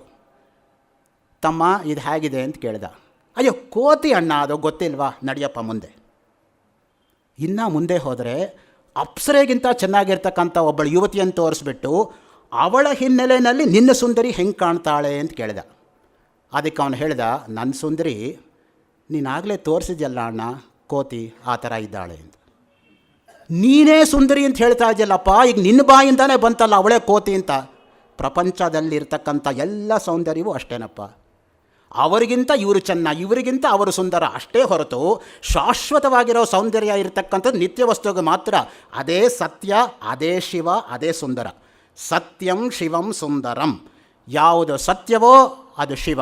ಶಿವ ಅಂದರೆ ಬೇರೆಯಲ್ಲ, ಮಂಗಳ ಅಂದರೆ ಬೇರೆಯಲ್ಲ. ಯಾವುದು ಮಂಗಳವೋ ಅದೇ ಸುಂದರ. ಆ ದೃಷ್ಟಿಯಿಂದಲೇ ದರಿ ಅಂದರೆ ಸಂಸ್ಕೃತದಲ್ಲಿ ಕುರೂಪಿ ಅಂತ, ಸುಂದರಿ ಅಂದರೆ ಸುಂದರಿ ಅಂತ. ಪದವಿ ಭಾಗ ಮಾಡುವಾಗ ಸ್ವಲ್ಪ ಏನಾದರೂ ಎಚ್ಚರ ತಪ್ಪಿಬಿಟ್ರೆ ಸುಂದರಿ ದರಿ ಆಗಿಬಿಡುತ್ತೆ, ದರಿ ಸುಂದರಿ ಆಗಿಬಿಡುತ್ತೆ.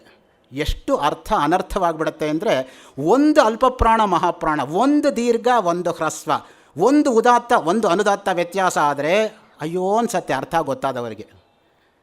ಅಲ್ಪಪ್ರಾಣ ಮಹಾಪ್ರಾಣ ವ್ಯತ್ಯಾಸ ಆದರೆ ಅಂತೂ ಪ್ರಾಣ ಹೋದಂಗೆ ಆಗಿಬಿಡುತ್ತೆ ಅರ್ಥ ಗೊತ್ತಾದವರಿಗೆ. ಫಲ ಎಷ್ಟು ಸುಲಭ ನೋಡಿ. ಪೂಜೆ ಮಾಡುವಾಗ ಸ್ಪಷ್ಟವಾಗಿ ಮಹಾಪ್ರಾಣ ಫಲಮಾನಯ ಅಂತ ಉಚ್ಚಾರ ಮಾಡಬೇಕೇ ಹೊರತು ಫಲಮಾನಯ ಅಂತ ದಯವಿಟ್ಟು ಹೇಳಬೇಡಿ. ಫಲ ಅಂದರೆ ಮಾಂಸ, ಫಲ ಅಂದರೆ ಹಣ್ಣು. ಹಣ್ಣು ಬದಲು ಮಾಂಸ ತಂದಿಡಬೇಕು ನೈವೇದ್ಯಕ್ಕೆ, ಫಲಮಾನಯ ಅಂತ ಹೇಳಿದರೆ ಎಂಥ ಅನರ್ಥವಾಗತ್ತೆ ನೋಡಿ. ಇದು ಮೊದಲನೇ ತರಹ ಅಹಂಕಾರ ಆಯಿತಾ, ದೇಹದಿಂದ ಬರತಕ್ಕಂಥದ್ದು. ಇನ್ನು ಕೆಲವರಿಗೆ ಹಣದಿಂದ ಅಹಂಕಾರ ಬರುತ್ತೆ. ನಾನು ಯಾರನ್ನ ಬೇಕಾದರೂ ಕೊಂಡ್ಕೊಂಡು ಬಿಡಬಲ್ಲೆ. I have pounds and dollars. How many pounds should I pay for your lecture? Madam, I am not for sale. You can't buy me with your pounds. So ಕೆಲವರಿಗೆ ಆ ಆಸೆ ತೋರಿಸ್ತಾರೆ, ಮಹದಾಸೆ, ಅಷ್ಟು ಕೊಡ್ತೀವಿ ಇಷ್ಟು ಕೊಡ್ತೀವಿ ಹಣ ಅಂತ. ಯಾವಾಗ ನಾವು ಹಣಕ್ಕೆ ಬೀಳ್ತೀವೋ ಆವಾಗ ಅವರ ದಾಸರಾಗಿಬಿಡ್ತೀವಿ, ನಮ್ಮ ಸ್ವಾತಂತ್ರ್ಯ ಹೋಗಿಬಿಡುತ್ತೆ. ಸೊ ಆ ದೃಷ್ಟಿಯಿಂದ ಯಾವಾಗಲೂ ಕೂಡ ನಾವು ನಮ್ಮ ವಿಷಯಕ್ಕೆ ನಿಷ್ಠರಾಗಿರಬೇಕೇ ಹೊರತು ಇನ್ಯಾವುದಕ್ಕೂ ನಿಷ್ಠತೆ ಅನ್ನೋದು ಇರಬಾರ್ದು. ಹಣದಿಂದ ಯಾರೂ ಕೂಡ ಸುಖವಾಗಿರೋಕ್ಕೆ ಸಾಧ್ಯ ಇಲ್ಲ. ಹಣವಿರಲಯ್ಯ, ಹಣದ ಆಸೆ ಬೇಡವಯ್ಯ ಅಂತ ಅದಕ್ಕೆ ದಾಸರು ಹೇಳಿರೋದು. It is common sense. Nobody can live without money, but one should not live only for the sake of money. ಅಲ್ಲೇ ಪ್ರಯಾರಿಟೀಸ್ ಬರೋದು. ಅದಕ್ಕೆ ಹೇಳ್ತಾರೆ ನೋಡಿ, some people live to eat, others eat to live ಅಂತ. ಕೆಲವು ಬದುಕೋದಕ್ಕೆ ಊಟ ಮಾಡಿದ್ರೆ ಕೆಲವು ಊಟ ಮಾಡೋಕ್ಕೆ ಬದುಕ್ತಾರೆ ಅಂತ. ಸೊ ಅಲ್ಲೇ ನಮ್ಮ ಪ್ರಯಾರಿಟೀಸ್ ಜೀವನದಲ್ಲಿ ಬರ್ತಕ್ಕಂಥದ್ದು. ಇನ್ನು ಮೂರನೇ ಅಹಂಕಾರ ಬರುತ್ತೆ ಪದವಿಯಿಂದ, ಪೊಸಿಷನ್ನು. ನಾನ್ ಮ್ಯಾನೇಜರು, ನಾನ್ ಡೆಪ್ಯೂಟಿ ಮ್ಯಾನೇಜರು. ಎಲ್ಲಿ ತನಕನಪ್ಪ? ಮ್ಯಾನೇಜರೋ ಡ್ಯಾಮೇಜರೋ ಅದು ಗೊತ್ತಾಗತ್ತೆ ಆಮೇಲೆ. ನೀನು ಕೆಲಸದಲ್ಲಿ ಇರೋ ತನಕ ಸರಿ, ರಿಟೈರ್ ಆದಮೇಲೆ ಯಾರು ಮ್ಯಾನೇಜರು, ಯಾರು ಕ್ಲರ್ಕು, ಯಾರು ಪ್ಯೂನು. ಸೊ ಆ ದೃಷ್ಟಿಯಿಂದ ಈ ಅಧಿಕಾರ ಅನ್ನೋದು ಶಾಶ್ವತವಾಗಿರ್ತಕ್ಕಂಥದ್ದಲ್ಲ. ಅಧಿಕಾರ ಯಾವತ್ತಿದ್ರೂ ಹೋಗ್ತಕ್ಕಂಥದ್ದೇ. ಅಧಿಕಾರದಿಂದ ಯಾರಾದರೂ ಅಹಂಕಾರ ಪಡ್ಕೊಂಡ್ರೆ ಅದು ಮಹಾ ತಪ್ಪು. ಇದು ಮೂರು ಇಲ್ಲ ಸ್ವಾಮಿ ನನಗೆ ಅಂದರೆ ಇನ್ನೊಂದು ಅಹಂಕಾರ, ದೊಡ್ಡ ಅಹಂಕಾರ ಬಂದು ಹಿಡ್ಕೊಳ್ಳುತ್ತೆ. ವಿದ್ಯೆಯಿಂದ ಬರ್ತಕ್ಕಂಥ ಅಹಂಕಾರ. Intellectual arrogance is the worst kind of arrogance of all kinds of arrogance ಅಂತ ಅದಕ್ಕೆ ಹೇಳೋದು. ವಿದ್ಯೆಯಿಂದ ಬರ್ತಕ್ಕಂಥ ಅಹಂಕಾರ ಎಲ್ಲಕ್ಕಿಂತ ಕೆಟ್ಟದ್ದು. ಅದಕ್ಕೆ ವಿದ್ಯಾ ದದಾತಿ ವಿನಯಂ, ವಿನಯಾದ್ಯಾತಿ ಪಾತ್ರತಾಂ, ಪಾತ್ರತ್ವಾತ್ ಧನಮಾಪ್ನೋತಿ, ಧನಾತ್ ಧರ್ಮಂ ತತಃ ಸುಖಂ. ಅದರಿಂದ ಧರ್ಮದಿಂದ ನಿನಗೆ ಸುಖವೇ ಹೊರತು ಧಾರ್ಮಿಕವಾಗಿ ಎಷ್ಟೇ ಹಣ ಸಂಪಾದನೆ ಮಾಡು, ಯಾರೂ ಬೇಡ ಅಂತ ಹೇಳಿಲ್ಲ. ಅಧರ್ಮದ ದಾರಿಗೆ ಮಾತ್ರ ಇಳಿಬೇಡ. ನೀನು ಹಣ ಸಂಪಾದನೆ ಮಾಡಬೇಡ ಅಂತ ಯಾರೂ ಹೇಳಿಲ್ಲ, ಎಷ್ಟು ಬೇಕಾದ ಸಂಪಾದನೆ ಮಾಡು, ಆದರೆ ಧಾರ್ಮಿಕವಾಗಿ ಮಾಡಬೇಕು. ಅದಕ್ಕೆ ನೋಡಿ, ಧರ್ಮ ಅನ್ನೋ ಶಬ್ದವನ್ನು ನಾವು ಭಾಷಾಂತರ ಮಾಡೋಕ್ಕೆ ಬರಲ್ಲ. ಧರ್ಮ ಅಂದ್ರೇನು? ಧಾರಣಾಧರ್ಮ ಇತ್ಯಾಹು ಧರ್ಮ ಏವ ಹತೋ ಹಂತಿ ಧರ್ಮೋ ರಕ್ಷತಿ ರಕ್ಷಿತಃ. ನಾವು ಧರ್ಮವನ್ನು ಕಾಪಾಡೋಕ್ಕೆ ಹೋದರೆ ಧರ್ಮವೂ ನಮ್ಮನ್ನು ಕಾಪಾಡುತ್ತೆ, ಇಲ್ಲದೆ ಹೋದರೆ ನಮಗೆ ಉಳುಗಾಲ ಅನ್ನೋದಿಲ್ಲ ಯಾವಾಗಲೂ ಕೂಡ. ಈ ವಿದ್ಯೆ ನೋಡಿ, ಓದ್ತಾ ಓದ್ತಾ ಓದ್ತಾ ನನಗೇನು ಗೊತ್ತಿಲ್ಲ ಅನ್ನೋದು ಗೊತ್ತಾಗ್ತಾ ಗೊತ್ತಾಗ್ತಾ ಗೊತ್ತಾಗ್ತಾ ಹೋಗಬೇಕು. ಅದಕ್ಕೆ ನಾವು ಓದೋಕ್ಕೇ ಹೋಗಲ್ಲ. ಓದ್ರೆ ಗೊತ್ತಾಗ್ಬಿಡುತ್ತಲ್ಲ, ನನಗೇನು ಗೊತ್ತಿಲ್ಲ ಅನ್ನೋದು, ನನಗೆ ಗೊತ್ತಿಲ್ಲ ಅನ್ನೋದು ಗೊತ್ತಾಗಬಾರ್ದು. ಅದಕ್ಕೆ ಕೈಲಾಸಂ ಹೇಳ್ತಾರೆ, ಅವನಿಗೆ ಗೊತ್ತಿಲ್ಲ ಅನ್ನೋದು ಗೊತ್ತಿಲ್ಲ ರೀ ಅಂತ. ತಮಿಳಲ್ಲಿ ಸ್ವಲ್ಪ ಕಾಗು ಗಾಗು ವ್ಯತ್ಯಾಸ ಕಡಿಮೆ ನೋಡಿ ಹಾಗೆ. ಸೊ ಆ ದೃಷ್ಟಿಯಿಂದ ನನಗೇನು ಗೊತ್ತಿಲ್ಲ ಅನ್ನೋದನ್ನ ಮೊದಲು ಗೊತ್ತುಪಡಿಸ್ಕೋಬೇಕು. ಅದಕ್ಕೆ ಕೆಲವು ಭಾಷಣಕಾರರು ಹೇಳೋದು, ನಾನು ಏನು ಮಾತಾಡೋದಿಲ್ಲ ಅನ್ನೋದು ಮೊದಲು ಹೇಳಿಬಿಡ್ತಾರೆ. ಅದು ನಿಷೇಧ ಮುಖಾಂತರವಾಗಿಯೇ. ನೇತಿ ನೇತಿ ಬರುತ್ತೆ ನೋಡಿ, ಇದಲ್ಲ ಇದಲ್ಲ, ಅಶಬ್ದಂ ಅಸ್ಪರ್ಶಂ ಅರೂಪಂ ಅಗಂಧಂ ಅಚಕ್ಷು ಅಶ್ರೋತ್ರಂ ಅಪಾಣಿ ಅಪಾದಂ. ಆ ತರಹ ನಾನು ಬ್ರಹ್ಮಸೂತ್ರ ಮಾತಾಡಲ್ಲ, ನಾನು ಭಗವದ್ಗೀತೆ ಮಾತಾಡಲ್ಲ, ನಾನು ಉಪನಿಷತ್ ಮಾತಾಡೋದಿಲ್ಲ, ನಾನು ಶಿವಾನಂದ ಲಹರಿ ಮಾತಾಡಲ್ಲ, ಸೌಂದರ್ಯ ಲಹರಿ ಮಾತಾಡಲ್ಲ, ಆನಂದ ಲಹರಿ ಮಾತಾಡಲ್ಲ, ಜೀವನ್ ಮುಕ್ತಾನಂದ ಲಹರಿ ಮಾತಾಡೋದಿಲ್ಲ, ಗಣೇಶ ಪಂಚರತ್ನ ಮಾತಾಡೋದಿಲ್ಲ, ಭಜಗೋವಿಂದ ಸ್ತೋತ್ರ ಮಾತಾಡೋದಿಲ್ಲ, ದಕ್ಷಿಣಾಮೂರ್ತಿ ಸ್ತೋತ್ರ ಮಾತಾಡೋದಿಲ್ಲ. ಏನು ಮಾತಾಡ್ತೀಯ? ಅದೆಲ್ಲ ಬಿಟ್ಬಿಟ್ಟು ವಿಷ್ಣು ಷಟ್ಪದಿ ಸ್ತೋತ್ರದ ಮೊದಲನೇ ಶ್ಲೋಕ ಮಾತಾಡ್ತೀನಿ ಅಷ್ಟೇ. ಸೊ ಹಾಗೆ ನೇತಿ ನೇತಿ ಅದರಲ್ಲೂ ಕೂಡ ಇದಿಲ್ಲ ಇದಿಲ್ಲ ಇದಿಲ್ಲ ಇದೆಲ್ಲ ಎಲ್ಲ ಸೆಪರೇಟ್ ತೆಗಿತಾ ಹೋದರೆ ಏನು ಉಳ್ಕೊಳ್ಳತ್ತೆ ಕೊನೆಗಷ್ಟೇ. ಹೇಗೆ ಅಂದರೆ, ಒಬ್ಬ ಶಿಲ್ಪಿ ಯಾವುದೋ ಒಂದು ಕಲ್ಲು ಬಂಡೆಯಲ್ಲಿ ಒಂದು ಗಣಪತಿಯ ವಿಗ್ರಹವನ್ನು ಕಾಣ್ತಾನೆ. ಅವನ ಆಚೆಯಿಂದ ತಂದು ಆ ವಿಗ್ರಹವನ್ನಲ್ಲಿ ಪ್ರತಿಷ್ಠಾಪನೆ ಮಾಡಲ್ಲ. ಆ ವಿಗ್ರಹಕ್ಕೆ ಏನೇನು ಬೇಡವೋ ಅದನ್ನೆಲ್ಲ ತೆಗೆದು ಹಾಕ್ತಾ ಬರ್ತಾನೆ. ಕೊನೆಗೆ ಏನು ಉಳಿಯತ್ತೆ? ಗಣಪತಿ. ಹಾಗೆ ಬೇಡದೇ ಇರೋದು ತೆಗೆದು ಹಾಕೋದು ಮುಖ್ಯವೇ ಹೊರತು ಇರೋದನ್ನು ಸಂಸ್ಥಾಪನೆ ಮಾಡೋದಲ್ಲ. ಆ ದೃಷ್ಟಿಯಿಂದನೇ ಒಬ್ಬ ಪಾಶ್ಚಾತ್ಯ ಹೇಳ್ತಾನೆ, ಆಲ್ವಿನ್ ಟಾಫ್ಲರ್ ಅನ್ನೋನು ಫ್ಯೂಚರ್ ಶಾಕ್ ಎಂಬತಕ್ಕಂಥ ಗ್ರಂಥದಲ್ಲಿ ಹೇಳ್ತಾನೆ, the illiterate of 21st century is not the one who does not know how to read or write, one who does not have the art of unlearning, learning and relearning ಅಂತ. So ಆ ದೃಷ್ಟಿಯಿಂದ ನಿಜವಾಗಿ ನಾವು ಏನು ತಪ್ಪು ತಿಳ್ಕೊಂಡಿದ್ದೀವೋ ಅದನ್ನು ಮರಿಬೇಕು, ಆಮೇಲೆ ಸರಿಯಾಗಿರೋದನ್ನು ತಿಳ್ಕೊಳ್ಳೋದಕ್ಕೆ ಸಾಧ್ಯ ಆಗ್ತಕ್ಕಂಥದ್ದು. ಅದಕ್ಕೆ ಪ್ರಶ್ನೋಪನಿಷತ್ ಭಾಷ್ಯದಲ್ಲಿ ಆಚಾರ್ಯ ಶಂಕರರು ಒಂದು ಒಳ್ಳೆಯ ಉದಾಹರಣೆ ಕೊಡ್ತಾರೆ. ಒಬ್ಬ ರಾಜಕುಮಾರ ಕಳೆದು ಹೋಗಿಬಿಟ್ಟು ಬೇಡ್ರ ಮಧ್ಯೆ ಬೆಳೆದುಬಿಟ್ಟಿದ್ದಾನೆ. ನಾನು ಬೇಡ, ನಾನು ಬೇಡ, ನಾನು ಬೇಡ ಅನ್ನೋ ಭಾವನೆ ಕೂತ್ಕೊಂಡ್ಬಿಟ್ಟಿದೆ ಆಳವಾಗಿ ಗಟ್ಟಿಯಾಗಿ ಅವನ ಮೆದುಳಿನಲ್ಲಿ. ಯಾರೋ ಹೇಳ್ತಾರೆ, ನೀನು ಬೇಡ ಅಲ್ಲಪ್ಪ, ನೀನೇ ರಾಜಕುಮಾರ ಅಂತ. ಹಾಗಾದರೆ ಅಲ್ಲಿವರೆಗೂ ಅವನು ರಾಜಕುಮಾರ ಆಗಿರಲಿಲ್ವೇನೋ? ಯಾವಾಗಲೂ ರಾಜಕುಮಾರನೇ. ನಾನು ರಾಜಕುಮಾರ ಅಲ್ಲ ಅನ್ನೋ ತಪ್ಪು ಕಲ್ಪನೆ ಇತ್ತು ನೋಡಿ, ಆ ತಪ್ಪು ಕಲ್ಪನೆ ಹೋಗೋದಲ್ಲಿ ತಾತ್ಪರ್ಯವೇ ಹೊರತು ನಾನು ರಾಜಕುಮಾರ ಅನ್ನೋದು ಬರೋದಲ್ಲ. ಈ ದೃಷ್ಟಿಯಿಂದ ಆ ನೇತಿ ದೃಷ್ಟಾಂತದಿಂದ ನಾವು ತೆಗೆದುಕೊಂಡ್ರೆ ಎಷ್ಟು ಸೊಗಸಾಗಿ ಅರ್ಥ ಆಗತ್ತೆ ನೋಡಿ. ಅವಿನಯಂ ಅಪನಯ ವಿಷ್ಣು. ಅಪ್ಪ, ಮೊದಲು ನನ್ನಲ್ಲಿರ್ತಕ್ಕಂಥ ಅವಿನಯವನ್ನು ತೆಗೆದುಹಾಕು. ಅಂದ್ರೇನು?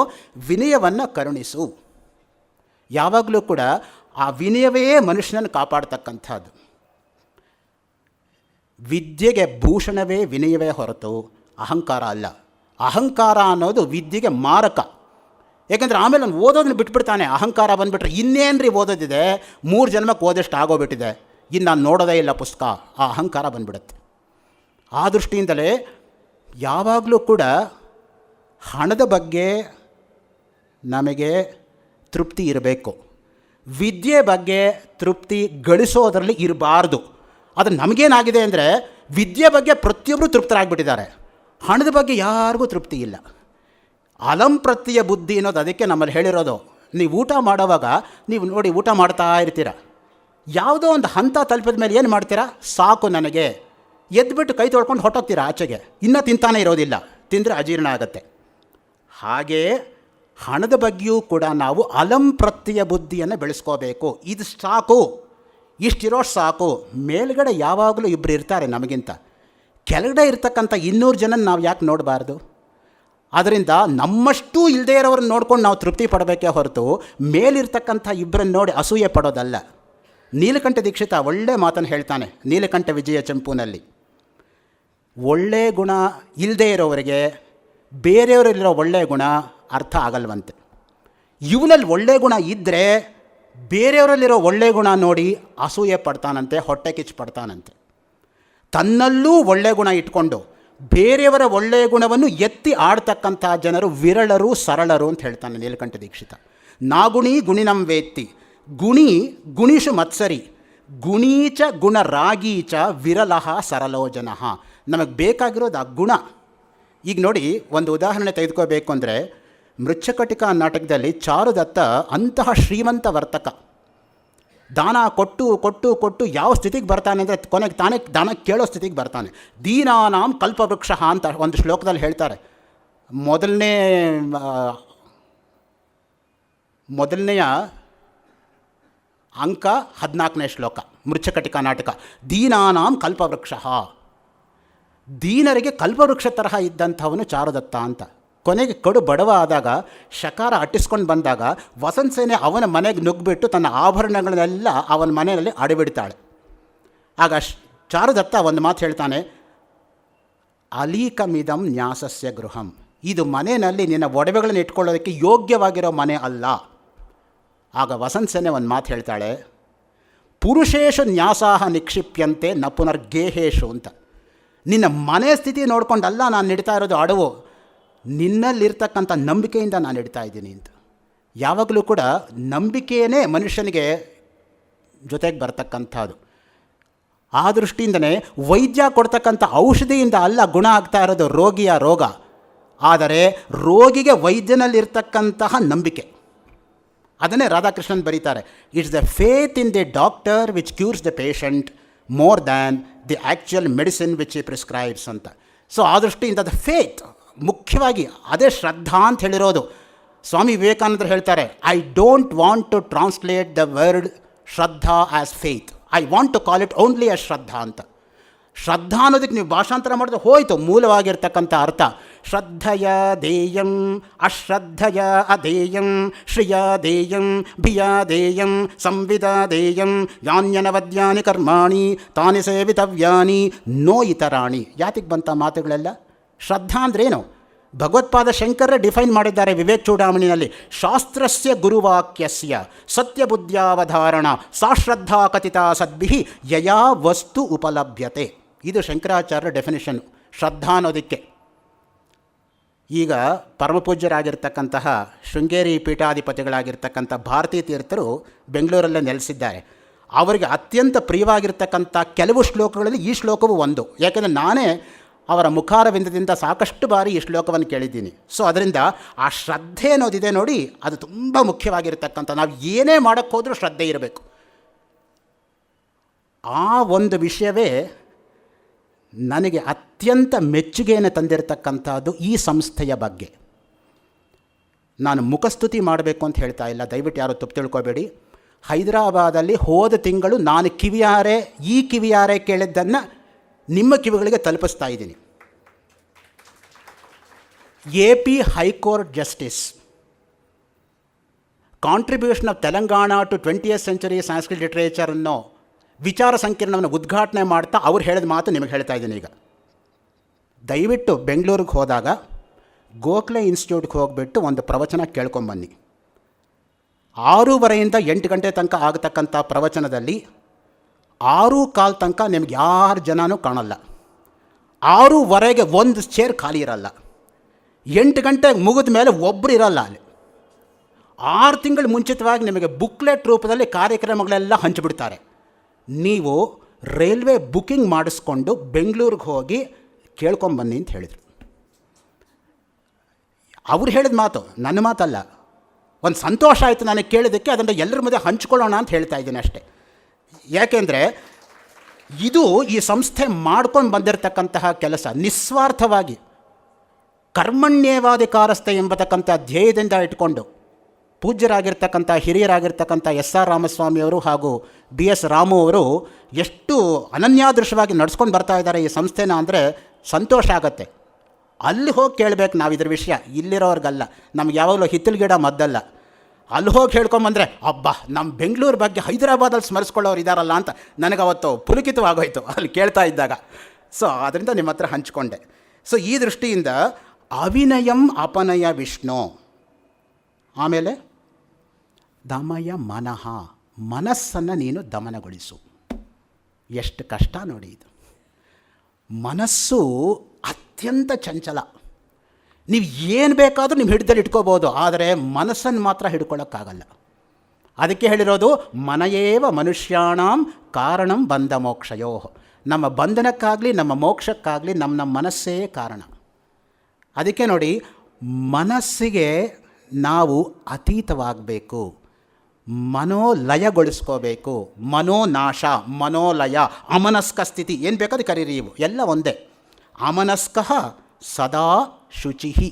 ಯಾರು ಮನಸ್ಸನ್ನು ಗೆದ್ದಿರ್ತಾರೋ ಅವರು ನಿತ್ಯ ಶುಚಿರ್ಭೂತರು. ಅದಕ್ಕೆ ಆತ್ಮವಸ್ತುವನ್ನು ಹೇಳುವಾಗ ಆಚಾರ್ಯ ಶಂಕರರು ಭಾಷೆಯಲ್ಲಿ ಅನುಗ್ರಹಿಸ್ತಾರೆ, ನಿತ್ಯ ಶುದ್ಧ ಬುದ್ಧ ಮುಕ್ತ ಸ್ವಭಾವ ಬ್ರಹ್ಮಣಃ ಲಕ್ಷಣಂ. ನಿತ್ಯ ಶುದ್ಧ, ನಿತ್ಯ ಬುದ್ಧ, ನಿತ್ಯ ಮುಕ್ತ. ಶುದ್ಧಿ ಅನ್ನೋದಕ್ಕೆ ಅದಕ್ಕೆ ಅಪ್ಲೈ ಆಗಲ್ಲ, ಯಾಕಂದರೆ ಯಾವಾಗಲೂ ಶುದ್ಧವೇ. ಅದಕ್ಕೆ ಶುದ್ಧಿ ಎಲ್ಲಿಂದ ತರೋದು? ನಿತ್ಯ ಶುದ್ಧವಾಗಿರ್ತಕ್ಕಂಥದ್ದು. ಈ ಮನಸ್ಸು ಅನ್ನೋದು ನೋಡಿ ಮಧ್ಯ ಇರತಕ್ಕಂಥದ್ದು. ನಾವು ಪಂಚಕೋಶ ವಿವೇಕ ಯೋಚನೆ ಮಾಡಿದ್ರೆ ಅನ್ನಮಯ ಪ್ರಾಣಮಯ ಮನೋಮಯ ವಿಜ್ಞಾನಮಯಮಾನಂದಮಯಮಾತ್ಮ ಮೇ ಶುದ್ಧ್ಯಂತಾಂ ವಿರಜಾ ವಿಪಾಪ್ಮ ಭೂಯ ಸಗ್ಗ ಸ್ವಾಹ. ಮಧ್ಯದಲ್ಲಿರ್ತಕ್ಕಂಥದ್ದು ಮನಸ್ಸು. ಕೆಳಗಡೆ ಎರಡಿದೆ, ಮೇಲ್ಗಡೆ ಎರಡಿದೆ. ನಾವು ಮನಸ್ಸೇ ಅಂತಿಮ ಅಂತ ಇಟ್ಕೊಳ್ಳೋದಾದರೆ ನಾವು ಮೋಸ ಹೋಗ್ತೀವಿ. ಯಾಕೆ ಅಂತ ಹೇಳಿದರೆ, ಆತ್ಮಾನಂ ರಥಿನಂ ವಿದ್ದಿ ಶರೀರಂ ರಥಮೇವತು ಬುದ್ಧಿಂತು ಸಾರಥಿಂ ವಿದ್ದಿ ಮನ ಪ್ರಗ್ರಹಮೇವ ಚ ಇಂದ್ರಿಯಾಣಿ ಹಯಾನಾಹು ವಿಷಯಾಂಸ್ತೇಷು ಗೋಚರಾನ್ ಆತ್ಮೇಂದ್ರಿಯ ಮನೋಯುಕ್ತಂ ಭೋಕ್ತೇತ್ಯಾಹುರ್ಮನೀಷಿಣಃ. ಕಠೋಪನಿಷತ್ತಲ್ಲಿ ರಥರೂಪಕ ಕಲ್ಪನೆಯಿಂದ ವರ್ಣನೆ ಮಾಡ್ತಾರೆ. ಯಾವುದು ರಥ, ಯಾವುದು ರಥಿ, ಯಾವುದು ಹಗ್ಗ, ಯಾವುದು ಕುದುರೆಗಳು. ನೋಡಿ ಎಷ್ಟು ಚೆನ್ನಾಗಿದೆ.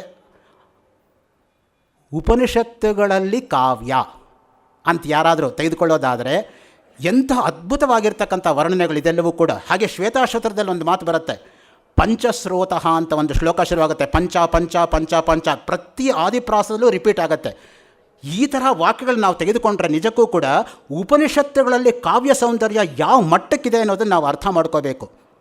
ಕಾವ್ಯ ಅಂದರೆ ಬರೀ ಲೌಕಿಕ ಕಾವ್ಯದಲ್ಲೇ ಕಾವ್ಯ ಇದೆ ಅಂತ ಅನ್ಕೋಬೇಡಿ ದಯವಿಟ್ಟು. ಪ್ರಾರಂಭದಲ್ಲೇ ಎಸ್ ಆರ್ ರಾಮಸ್ವಾಮಿಯವರು ಹೇಳಿದ್ದಾರೆ, ವೇದಗಳಲ್ಲಿ ಇರ್ತಕ್ಕಂತಹ ಸ್ತೋತ್ರಗಳು ಎಷ್ಟು ಮಾರ್ಮಿಕವಾಗಿದೆ ಅಂತ ಹೇಳಿದ್ರೆ, ವೇದ ಸಾಹಿತ್ಯ ಆದಮೇಲೆ, ವೈದಿಕ ಸಾಹಿತ್ಯ ಆದಮೇಲೆ ಲೌಕಿಕ ಸಾಹಿತ್ಯ ನಮ್ಮಲ್ಲಿ ಬಂದಿದ್ದು.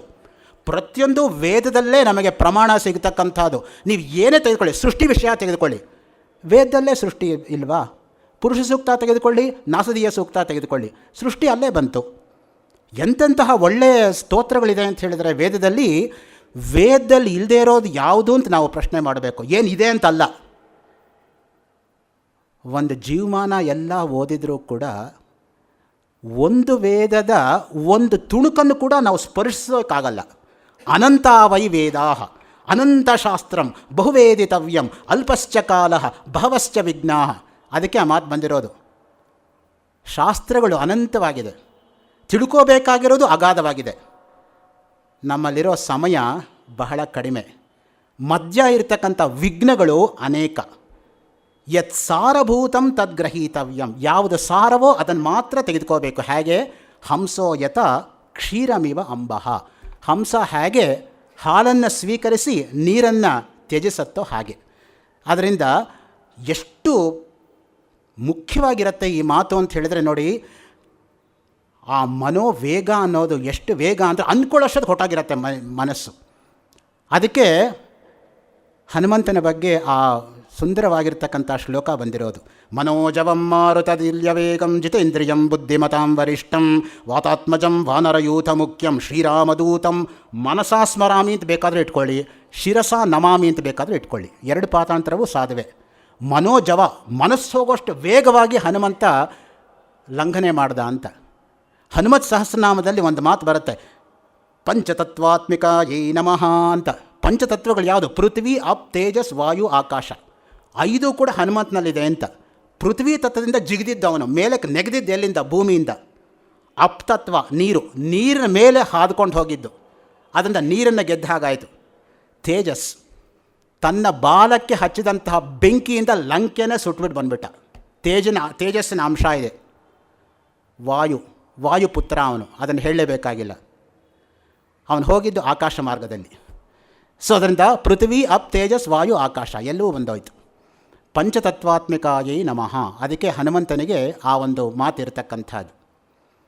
ಈ ಮನಸ್ಸನ್ನು ಹೆಂಗಪ್ಪ ನಿಗ್ರಹ ಮಾಡಬೇಕು? ಪ್ರತಿಯೊಬ್ಬರು ಹೇಳ್ತಾರೆ ಮನಸ್ಸು ನಿಗ್ರಹಿಸ್ಬಿಡ್ರಿ. ಆಯಿತು, ಹೆಂಗೆ ನಿಗ್ರಹ ಮಾಡಬೇಕು ಹೇಳಿ? ಅದಕ್ಕೂ ಸದಾಶಿವ ಬ್ರಹ್ಮೇಂದ್ರ ಹೇಳಿದ್ದಾರೆ, ಮನೋ ನಿಯಮನಂ ಎಂಬತಕ್ಕಂತಹ 9 ಶ್ಲೋಕಗಳಲ್ಲಿ ಮನಸ್ಸನ್ನು ಹೆಂಗಪ್ಪ ನಿಗ್ರಹ ಮಾಡೋದು ಅಂದರೆ, ಮೊದಲನೇ ಉಪಾಯ ಅವರು ಕೊಡೋದು ಆಸೆಗಳನ್ನು ಕಡಿಮೆ ಮಾಡಿಕೊಳ್ಳಿ ಅಂತ. ಎಲ್ಲಿ ತನಕ ಆಸೆಗಳನ್ನು ನಾವು ಕಡಿಮೆ ಮಾಡ್ಕೊಳ್ಳೋಕ್ಕಾಗಲ್ವೋ ಅಲ್ಲಿ ತನಕ ಮನಸ್ಸಿನ ನಿಗ್ರಹ ಅನ್ನೋದು ದೂರವೇ ಯಾವಾಗಲೂ ಕೂಡ. ನೋಡಿ, ಆಸೆಗಳು ಅನ್ನೋದು ಬರೀ ಈ ಲೋಕದ ಆಸೆಗಳಲ್ಲ, ಸ್ವರ್ಗದ ಆಸೆಯೂ ಆಸೆಯೇ. ಅದಕ್ಕೇ ಇಹ ಅಮೂತ್ರ ಫಲಭೋಗ ವಿರಾಗ 2ನೇ ಸಾಧನ ನಮಗೆ ಕೊಟ್ಟಿರೋದು. ಎಷ್ಟೋ ಜನಕ್ಕೆ ಇಹಭೋಗ ವಿರಾಗ ಇರುತ್ತೆ, ಆದರೆ ಅಮೂತ್ರ ಭೋಗ ವಿರಾಗ ಹೋಗೋದೇ ಇಲ್ಲ. ಸ್ವರ್ಗ ಅಂದರೆ ಶಾಶ್ವತ, ಸ್ವರ್ಗ ಅಂದರೆ ನಿತ್ಯ, ಸ್ವರ್ಗ ಅಂದರೆ ಸುಂದರ ಅಂತ ಕೂತ್ಕೊಂಡ್ಬಿಟ್ಟಿರತ್ತೆ ತಲೆಯಲ್ಲಿ.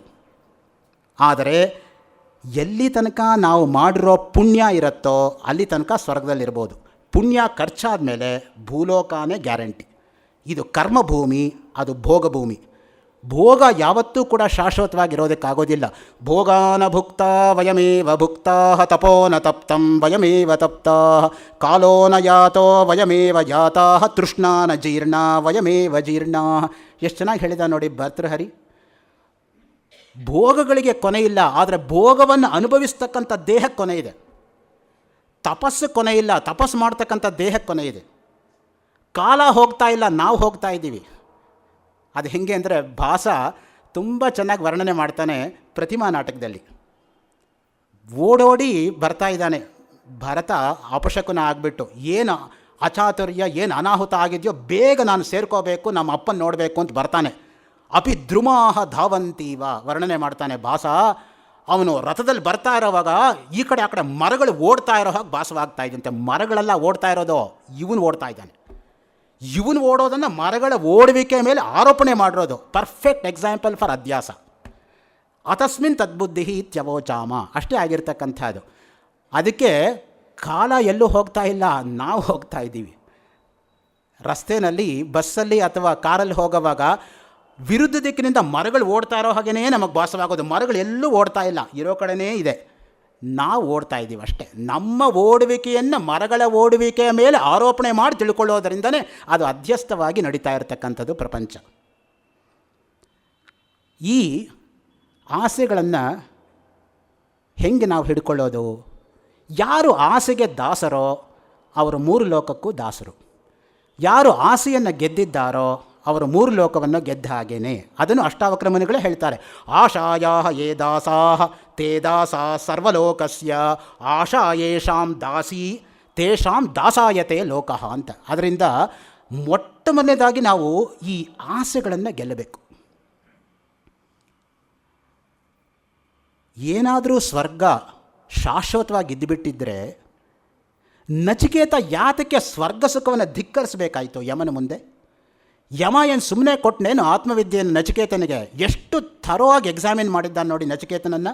ಇರೋ ಪ್ರಲೋಭನೆಗಳನ್ನೆಲ್ಲ ಒಡ್ಡುಬಿಟ್ಟ. ಯಾವುದಕ್ಕಾದರೂ ಟೆಂಪ್ಟ್ ಆಗಲಿ, ಯಾವುದಕ್ಕಾದರೂ ಬೀಳಲಿ ಅವನು ಅಂತ. ಇಮ ರಾಮ ಸರಥ ಸತೂರ್ಯ ನಹಿ ದೃಶೋ ಲಂಭನೀಯ ಮನುಷ್ಯೈ ಆವಿರ್ಮತ್ ಪ್ರತ್ತಾವಿ ಪರಿಚಾರಯಸ್ವ ನಚಿಕೇತೋ ಮರಣಮ್ಮ ಅನುಪ್ರಾಕ್ಷೀ. ಮರಣ ಒಂದು ಕೇಳಬೇಡ, ಎಲ್ಲ ತಗೊಂಡೋಗು. ಈ ಒಂಟೆಗಳನ್ನು, ಈ ಕುದುರೆಗಳನ್ನು, ಈ ಆನೆಗಳನ್ನು, ಈ ಅಪ್ಸರೆಯರನ್ನು ಎಲ್ಲ ಕರ್ಕೊಂಡೋಗಪ್ಪ. ಅದಕ್ಕೆ ನಚಿಕೇತ ಕೊಟ್ಟ ಉತ್ತರ ಏನು? ತವೈವ ವಾಹಾಸ್ತವ ನೃತ್ಯ ಗೀತೆ. ಅದೆಲ್ಲ ನಿನ್ನ ಹತ್ರನೇ ಇರಲಿಪ್ಪ, ಅದು ಯಾವುದು ನನಗೆ ಬೇಕಾಗಿಲ್ಲ. ನನಗೆ ಬೇಕಾಗಿರೋದು ಆತ್ಮವಿದ್ಯೆ. 3 ವರ ಕೊಡ್ತೀನಿ ಅಂತ ನೀನು ಹೇಳಿದವನು, ನಾನು ಬಂದು ಬೇಡಲಿಲ್ಲ ನಿನ್ನ ಹತ್ರ ವರ ಕೊಡು ಅಂತ. ನಿನಗೆ ಆತ್ಮವಿದ್ಯೆ ಗೊತ್ತಿರೋದ್ರಿಂದ ನನಗೆ ಗೊತ್ತಿಲ್ಲ ಅಂಥೇಳಿ ನೀನು ತಪ್ಪಿಸ್ಕೊಳ್ಳೋ ಹಾಗಿಲ್ಲ. 3ನೇದಾಗಿ ಜಿಜ್ಞಾಸುವಾಗಿ ಯಾರಾದರೂ ಗುರುಗಳ ಹತ್ರ ಹೋಗಿ ಕೇಳಿದರೆ, ಗುರುಗಳು ಗೊತ್ತಿದ್ದು ಹೇಳದೆ ಹೋದರೆ ಅವನ ಗುರು ಋಣದಿಂದ ಅವನು ಮುಕ್ತನಾಗಲ್ಲ. ಅದನ್ನು ಕೊಡು ನನಗೆ ದಯವಿಟ್ಟು. ನೋಡಿ, Yama is terribly caught, he can't escape. ಆ ಥರ ಕಟ್ಟಾಕ್ಬಿಟ್ಟಿದ್ದಾನೆ ನಚಿಕೇತ ಯಮನನ್ನು. ಅದಕ್ಕೆ ಸ್ವಾಮಿ ವಿವೇಕಾನಂದರು ಒಂದು ಕಡೆ ಹೇಳ್ತಾರೆ, give me 5 Nachiketas, I will transform this Kaliyuga back to Kritayuga ಅಂತ. Where to find 5 Nachiketas? ಈ himself should be reborn again ಅಷ್ಟೇ. ಎಲ್ಲಿ ಸಿಗ್ತಾರೆ ನಚಿಕೇತನ ತರಹ ಅವರು? ಆಶ್ಚರ್ಯೋ ವಕ್ತ ಕುಶಲಾನುಶಿಷ್ಟ, ಅಲ್ಲೇ ಬರುತ್ತೆ. ಯಮನ್ ತರಹ ಗುರುವೂ ಸಿಗೋದಿಲ್ಲ, ನಚಿಕೇತನ ತರಹ ಶಿಷ್ಯನೂ ಸಿಗೋದಿಲ್ಲ. ಅದನ್ನಿಟ್ಕೊಂಡೇ ಸ್ವಾಮಿ ಪುರುಷೋತ್ತಮಾನಂದಜಿ ಮಹಾರಾಜ್ ಅವರು ವೀರ ಸನ್ಯಾಸಿ ವಿವೇಕಾನಂದ ಎನ್ನೋ ಗ್ರಂಥದಲ್ಲಿ ಬರೀತಾರೆ, ಆಶ್ಚರ್ಯಕರ ಗುರು ಆಶ್ಚರ್ಯಕರ ಶಿಷ್ಯ ಅಂತ. ರಾಮಕೃಷ್ಣ ಪರಮಹಂಸರ ತರಹ ಗುರುವೂ ಸಿಗೋದು ಕಷ್ಟ, ವಿವೇಕಾನಂದರ ತರಹ ಶಿಷ್ಯನೂ ಸಿಗೋದು ಕಷ್ಟ ಅಂತ. ಏಕೆಂದರೆ ವಿವೇಕಾನಂದ ಎಂತಹ ಶಿಷ್ಯ ಅಂದರೆ, ನರೇಂದ್ರನಾಗಿದ್ದಾಗಲೇ ಎಂಥ ಕಾನ್ಸಂಟ್ರೇಷನ್ ಇತ್ತು ಆ ಚಿಕ್ಕ ಹುಡುಗನಿಗೆ ಕ್ಲಾಸ್ ರೂಮಲ್ಲಿ ಅಂದರೆ, ಒಂದು ಸಲ ಅರ್ಧ ಗಂಟೆ ಮೇಷ್ಟ್ರು ಪಾಠ ಮಾಡಿದ್ದಾರೆ. ನರೇಂದ್ರ ಸುಮ್ಮನೆ ಹಿಂಗೆ ಕೂತ್ಕೊಂಡು ಕೇಳ್ತಾ ಇದ್ದಾನೆ. ಗುರುಗಳು ಕೇಳಿದ್ರಂತಪ್ಪ, ಅರ್ಧ ಗಂಟೆ ಪಾಠ ಮಾಡಿದ್ದೀನಿ, ಒಂದು ಶಬ್ದ ಆದರೂ ತಲೆ ಒಳಗೆ ಹೋಯ್ತಾ ಅಂತ. ಒಂದು ಶಬ್ದ ಬಿಡದೆ ಅರ್ಧ ಗಂಟೆ ಲೆಕ್ಚರ್ ವಾಪಸ್ ಒಪ್ಪಿಸಿದ್ರಂತೆ. ಅದು ಫೋಟೋಗ್ರಾಫಿಕ್ ಮೆಮರಿ ಅಂದರೆ. ಅದಕ್ಕೆ ಅವ್ರು ಹೇಳ್ತಾರೆ, ಅವರ ಕಂಪ್ಲೀಟ್ ವರ್ಕ್ಸ್ ವಾಲ್ಯೂಮ್ 1ನಲ್ಲಿ ವಿವೇಕಾನಂದರೇ ಹೇಳೋ ಹಾಗೆ, education is the manifestation of perfection already in man. Education is not collection of facts but concentration of mind. ನಾವು ಮಾಡೋದೆಲ್ಲ ಕಲೆಕ್ಷನ್ ಆಫ್ ಫ್ಯಾಕ್ಟ್ಸೇ. ಯಾರಿಗಿದೆ ಕಾನ್ಸಂಟ್ರೇಷನ್ ಆಫ್ ಮೈಂಡು? ಒಂದು ವಿಷಯವನ್ನು ಸರಿಯಾಗಿ ನೋಡಿದ್ರೆ ಅದು ಹಾಗೇ ಮನಸ್ಸಿನ ಅಂತರಾಳದಲ್ಲಿ ಅದು ಇಳಿದು ಬಿಡಬೇಕು. GP ರಾಜರತ್ನಂ ಅವರು ಸುಮಾರು 35 ವರ್ಷದ ಹಿಂದೆ ಒಂದು ಸಲ ಬೆನ್ನ ಮೇಲೆ ಗುದ್ದಿ ನನಗೊಂದು ಮಾತು ಹೇಳಿದರು. ನೋಡು ಮಗು, ನೀನು ಮಾತಾಡೋದು ಫಾಸ್ಟ್ ಆಯಿತು, ಇಷ್ಟು ಬೇಗ ಮಾತಾಡಬೇಡ. ಕೂತಿರೋರು ಸಜೀವವಾಗಿ ಎದುರುಗಡೆ ಕೂತಿದ್ದಾರೆ, ಅವರ ಮುಖ ನೋಡ್ಕೊಂಡು ಉಪನ್ಯಾಸ ಕೊಡು, ಗೋಡೆ ನೋಡ್ಕೊಂಡು ಗಡಿಯಾರ ನೋಡ್ಕೊಂಡಲ್ಲ. ಸಜೀವವಾಗಿ ಎದುರುಗಡೆ ಕೂತಿದ್ದಾರೆ, ಅವರನ್ನು ನೋಡ್ಕೊಂಡು ಮಾಡು. ನಿಧಾನಕ್ಕೆ ಹೇಳು, ಇನ್ನೊಂದು ಸಲ ಹೇಳು, ಇನ್ನೊಂದು ಉದಾಹರಣೆ ಕೊಡು. ಅವ್ರ ಮನಸ್ಸಲ್ಲಿ ಸೋಕ್ ಆಗಿಬಿಡಬೇಕು. These are the words Rajaratnam used. ಅವ್ರ ಮನಸ್ಸಲ್ಲಿ ಸೋಕ್ ಆಗಿಬಿಡಬೇಕು ಅಂತ. ಯಾವುದಾದ್ರೂ ಹೇಳಿದ್ರೆ ಆಚೆ ಬರಬಾರ್ದು, ಇಳಿದು ಬಿಡಬೇಕು. ಪಾಕ ಇಳಿದ ಹಾಗೆ ಇಳಿಬೇಕು ಅಂತ. ಸೊ ಈ ದೃಷ್ಟಿಯಿಂದ ಯಾವಾಗಲೂ ಕೂಡ ಮುಖ್ಯವಾಗಿ ನಾವು ಗಮನಿಸಬೇಕಾಗಿದೆ ಏನು ಅಂದರೆ ಈ ಆಸೆಗಳ ನಿಗ್ರಹ. ಎರಡನೇ ಉಪಾಯ ಸದಾಶಿವ ಬ್ರಹ್ಮೇಂದ್ರ ತಿಳಿಸ್ಕೊಡ್ತಾರೆ, ಶಿವನಲ್ಲಿ ಅಚಲವಾಗಿರ್ತಕ್ಕಂಥ ಭಕ್ತಿಯನ್ನಿಡು. ಆ ಭಕ್ತಿಯೇ ನಿನ್ನನ್ನು ಕಾಪಾಡತ್ತೆ, ಆ ಭಕ್ತಿಯೇ ನಿನಗೆ ಏಕಾಗ್ರತೆಯನ್ನು ಉಂಟು ಮಾಡೋದಕ್ಕೆ ಸಹಕರಿಸತ್ತೆ. ಎಂತಹ ಭಕ್ತಿ? ಹೃಷಿಕೇಶ ಸೇವನಂ ಭಕ್ತಿರಿತ್ಯುಚ್ಯತೆ. ನಾರದ ಪಾಂಚರಾತ್ರಾಗಮದಲ್ಲಿ ಬರ್ತಕ್ಕಂಥ ಮಾತು. ಹೃಷಿಕ ಅಂದರೆ ಇಂದ್ರಿಯಗಳು. ಒಂದೊಂದು ಇಂದ್ರಿಯದಿಂದಲೂ ಕೂಡ ನಾವು ಭಗವಂತನನ್ನೇ ಆರಾಧಿಸಬೇಕು ಅಂತ. 3ನೇ ದಿನದ ಉಪನ್ಯಾಸದಲ್ಲಿ ವೇದಾಂತ ದೇಶಿಕರನ್ನು ಟಚ್ ಮಾಡೋವಾಗ ಇದನ್ನು ತೆಗೆದುಕೊಳ್ಳೋ ಪ್ರಯತ್ನ ಮಾಡೋಣ ಅಂತ ಇಟ್ಕೊಂಡಿದ್ದೀನಿ. ಪಾದುಕಾಶಾಸ್ತ್ರದಲ್ಲಿ ಒಂದು ಮಾತು ಹೇಳ್ತಾರೆ ವೇದಾಂತ ದೇಶಿಕರು, ಭಗವಂತ ಯಾವ್ಯಾವ ಇಂದ್ರಿಯಗಳನ್ನು ನಮಗೆ ಕೊಟ್ಟಿದ್ದಾನೋ ಆ ಪ್ರತಿಯೊಂದು ಇಂದ್ರಿಯದಿಂದಲೂ ಭಗವಂತನಿಗೆ ವಾಪಸ್ ನಾವು ಒಪ್ಪಿಸಬೇಕು ಅಂತ. ಕಣ್ಣು ನಮಗೆ ಯಾಕೆ ಕೊಟ್ಟಿರೋದು ಭಗವಂತ? ದೇವಸ್ಥಾನದಲ್ಲಿ ಭಗವಂತನ ಮೂರ್ತಿಯನ್ನು ನೋಡೋದಕ್ಕೆ ಕಣ್ಣು ಕೊಟ್ಟಿರೋದು. ಕಿವಿ ಯಾಕೆ ಕೊಟ್ಟಿರೋದು? ಭಗವಂತನ ನಾಮಗಳನ್ನು ಕೇಳೋದಕ್ಕೆ ಕಿವಿ ಕೊಟ್ಟಿರ್ತಕ್ಕಂಥದ್ದು. ನಾಲಿಗೆ ಯಾಕೆ ಕೊಟ್ಟಿರೋದು? ಭಗವಂತನ ನಾಮವನ್ನು ಉಚ್ಚಾರಣೆ ಮಾಡೋದಕ್ಕೆ ನಾಲಿಗೆ ಕೊಟ್ಟಿರೋದು. ಕೈ ಯಾಕೆ ಕೊಟ್ಟಿರೋದು? ಭಗವಂತನಿಗೆ ಪೂಜೆ ಮಾಡೋದಕ್ಕೆ ಕೈ ಕೊಟ್ಟಿರೋದು. ಕಾಲು ಯಾಕೆ ಕೊಟ್ಟಿರೋದು? ಭಗವಂತನ ಸಾನ್ನಿಧ್ಯಕ್ಕೆ ನಡ್ಕೊಂಡು ಹೋಗೋದಕ್ಕೆ ಕಾಲು ಕೊಟ್ಟಿರೋದು. ಹಣೆ ಯಾಕೆ ಕೊಟ್ಟಿರೋದು? ಭಗವಂತನ ಪಾದಗಳಲ್ಲಿ ಇಡೋದಕ್ಕೆ ಹಣೆ ಕೊಟ್ಟಿರೋದು. ಮೂಗು ಯಾಕೆ ಕೊಟ್ಟಿರೋದು? ಭಗವಂತನಿಗೆ ಹಾಕಿರ್ತಕ್ಕಂಥ ತುಳಸಿ ಮಾಲೆಯನ್ನು ಆಘ್ರಾಣಿಸೋದಕ್ಕೆ ಮೂಗು ಕೊಟ್ಟಿರೋದು. ಯಾವ್ಯಾವ ಇಂದ್ರಿಯ ಭಗವಂತ ಕೊಟ್ಟಿದ್ದಾನೋ ಪ್ರತಿಯಾಗಿ ಆಯಾಯ ಇಂದ್ರಿಯವನ್ನು ಭಗವಂತನಿಗೆ ಸಮರ್ಪಿಸಬೇಕು ಅಂತ ಅವ್ರು ಹೇಳೋದು. ಕೆರೆಯ ನೀರನ್ನು ಕೆರೆಗೆ ಚೆಲ್ಲಿ, ನಮಗಿದೆಯಲ್ಲ ಸಾಮಾನ್ಯವಾಗಿರ್ತಕ್ಕಂಥ ಮಾತು, ಆ ರೀತಿಯಾಗಿ ನಾವು ನಡ್ಕೋಬೇಕು ಅಂತ ಅವ್ರು ಹೇಳೋದು. ನೋಡಿ ಎಷ್ಟು ಕಷ್ಟ ಇಂದ್ರಿಯ ನಿಗ್ರಹ ಮಾಡೋದು ಅಂದರೆ. ಪ್ರತಿಯೊಬ್ಬರು ಹೇಳ್ಬಿಡ್ತಾರೆ ಇಂದ್ರಿಯಗಳನ್ನು ನಿಗ್ರಹಿಸಿಬಿಡ್ರಿ. ಏನು ಸುಲಭನಾ ಇಂದ್ರಿಯಗಳನ್ನು ನಿಗ್ರಹಿಸಿಬಿಡೋದು? ಪ್ರತಿಯೊಂದು ಇಂದ್ರಿಯವೂ ಆಚೆ ಕಡೆ ಚಾಚ್ಕೊಂಡಿದೆ ನೋಡಿ. ಕಣ್ಣು ಆಚೆ ಚಾಚ್ಕೊಂಡಿದೆ, ಅದನ್ನೇ ನಾನು ನಿಮ್ಮನ್ನು ನೋಡ್ತಾ ಇರೋದು, ನೀವು ನನ್ನನ್ನು ನೋಡ್ತಾ ಇರೋದು. ಕಿವಿ ಆಚೆ ತೆಕ್ಕೊಂಡಿರೋದ್ರಿಂದ ಶಬ್ದಗಳು ಒಳಗಡೆ ಹೋಗ್ತಾ ಇರೋದು. ಬಾಯಿ ಆಚೆ ತೆಕ್ಕೊಂಡಿರೋದ್ರಿಂದ ಶಬ್ದಗಳು ಆಚೆ ಬರ್ತಾ ಇರೋದು. ಮೂಗಿನ ಹೊಳ್ಳೆಗಳಿರೋದಂದರೆ ಉಸಿರು ತೆಗೆದುಕೋತಾ ಇರೋದು, ಉಸಿರು ಬಿಡ್ತಾ ಇರೋದು. ನೋಡಿ ಯಾರೂ ಕೂಡ ಈಗ ನಾನು ಉಸಿರು ತೆಗೆದುಕೋತಾ ಇದ್ದೀನಿ ಅಂತ ಹೇಳ್ಕೊಂಡು ಉಸಿರು ತೆಗೆದುಕೊಳ್ಳಲ್ಲ. ಎಷ್ಟು ಸಹಜವಾಗತ್ತೆ ನೋಡಿ. ಅದನ್ನೇ ಭಗವತ್ಪಾದರು ಶಿವಾನಂದ ಲಹರಿನಲ್ಲಿ ವರ್ಣನೆ ಮಾಡಿದ್ದಾರೆ. ಕ್ರೀಡಾರ್ಥಂ ಸೃಜಸಿ ಪ್ರಪಂಚಮಖಿಲಂ ಕ್ರೀಡಾಮೃಗಾಸ್ತೆ ಜನ ಯತ್ಕರ್ಮಾಚರಿತಂ ಮಯಾ ಚ ಭವತಃ ಪ್ರೀತ್ಯೈ ಭವತ್ಯೇವ ತತ್ ಶಂಭೋ ಸ್ವಸ್ಯ ಕುತೂಹಲಸ್ಯ ಕರಣಂ ಮಚ್ಚೇಷ್ಟಿತಂ ನಿಶ್ಚಿತಂ ತಸ್ಮಾನ್ ಮಾಮಕ ರಕ್ಷಣಂ ಪಶುಪತೆ ಕರ್ತವ್ಯಮೇವ ತ್ವಯಾ. ಅಪ್ಪ ಭಗವಂತ, ನಮ್ಮನ್ನು ಸೃಷ್ಟಿ ಮಾಡೋದ್ರಿಂದ ನಿನ್ನ ಕೆಲಸ ಮುಗಿಲಿಲ್ಲಪ್ಪ, ನಮ್ಮನ್ನು ಕಾಪಾಡೋದು ಕೂಡ ನಿನ್ನ ನೈತಿಕ ಹೊಣೆ ಅನ್ನೋದನ್ನು ಮರಿಬೇಡ ಅಂತ. ಸೊ ಆ ದೃಷ್ಟಿಯಿಂದ ಆ ಸೃಷ್ಟಿ ನೋಡಿ ಎಷ್ಟು ಲೀಲಾಜಾಲವಾಗತ್ತೆ. ಲೋಕವತ್ತು ಲೀಲಾ ಕೈವಲ್ಯಂ ಜಾಯತೀವ ಲೇಲಾಯತೀವ ಜಾಯತಿ ಬಕಃ. ಸೊ ಅದಕ್ಕೆ ಆ ಉದಾಹರಣೆಯಲ್ಲಿ ಕೊಟ್ಟಿರೋದು. ಕ್ರೀಡಾತೆ ಲೋಕರಚನಾ ಸಕಾತೆ ಚಿನ್ಮಯ ಶಿವ ಆಹಾರಸ್ತೆ ಸದಾನಂದೋ ವಾಸಸ್ತೆ ಹೃದಯ ಸತಾಂ. ತ್ರಿಪುರ ರಹಸ್ಯದಲ್ಲಿ ಈ ಮಾತು ಬರುತ್ತೆ.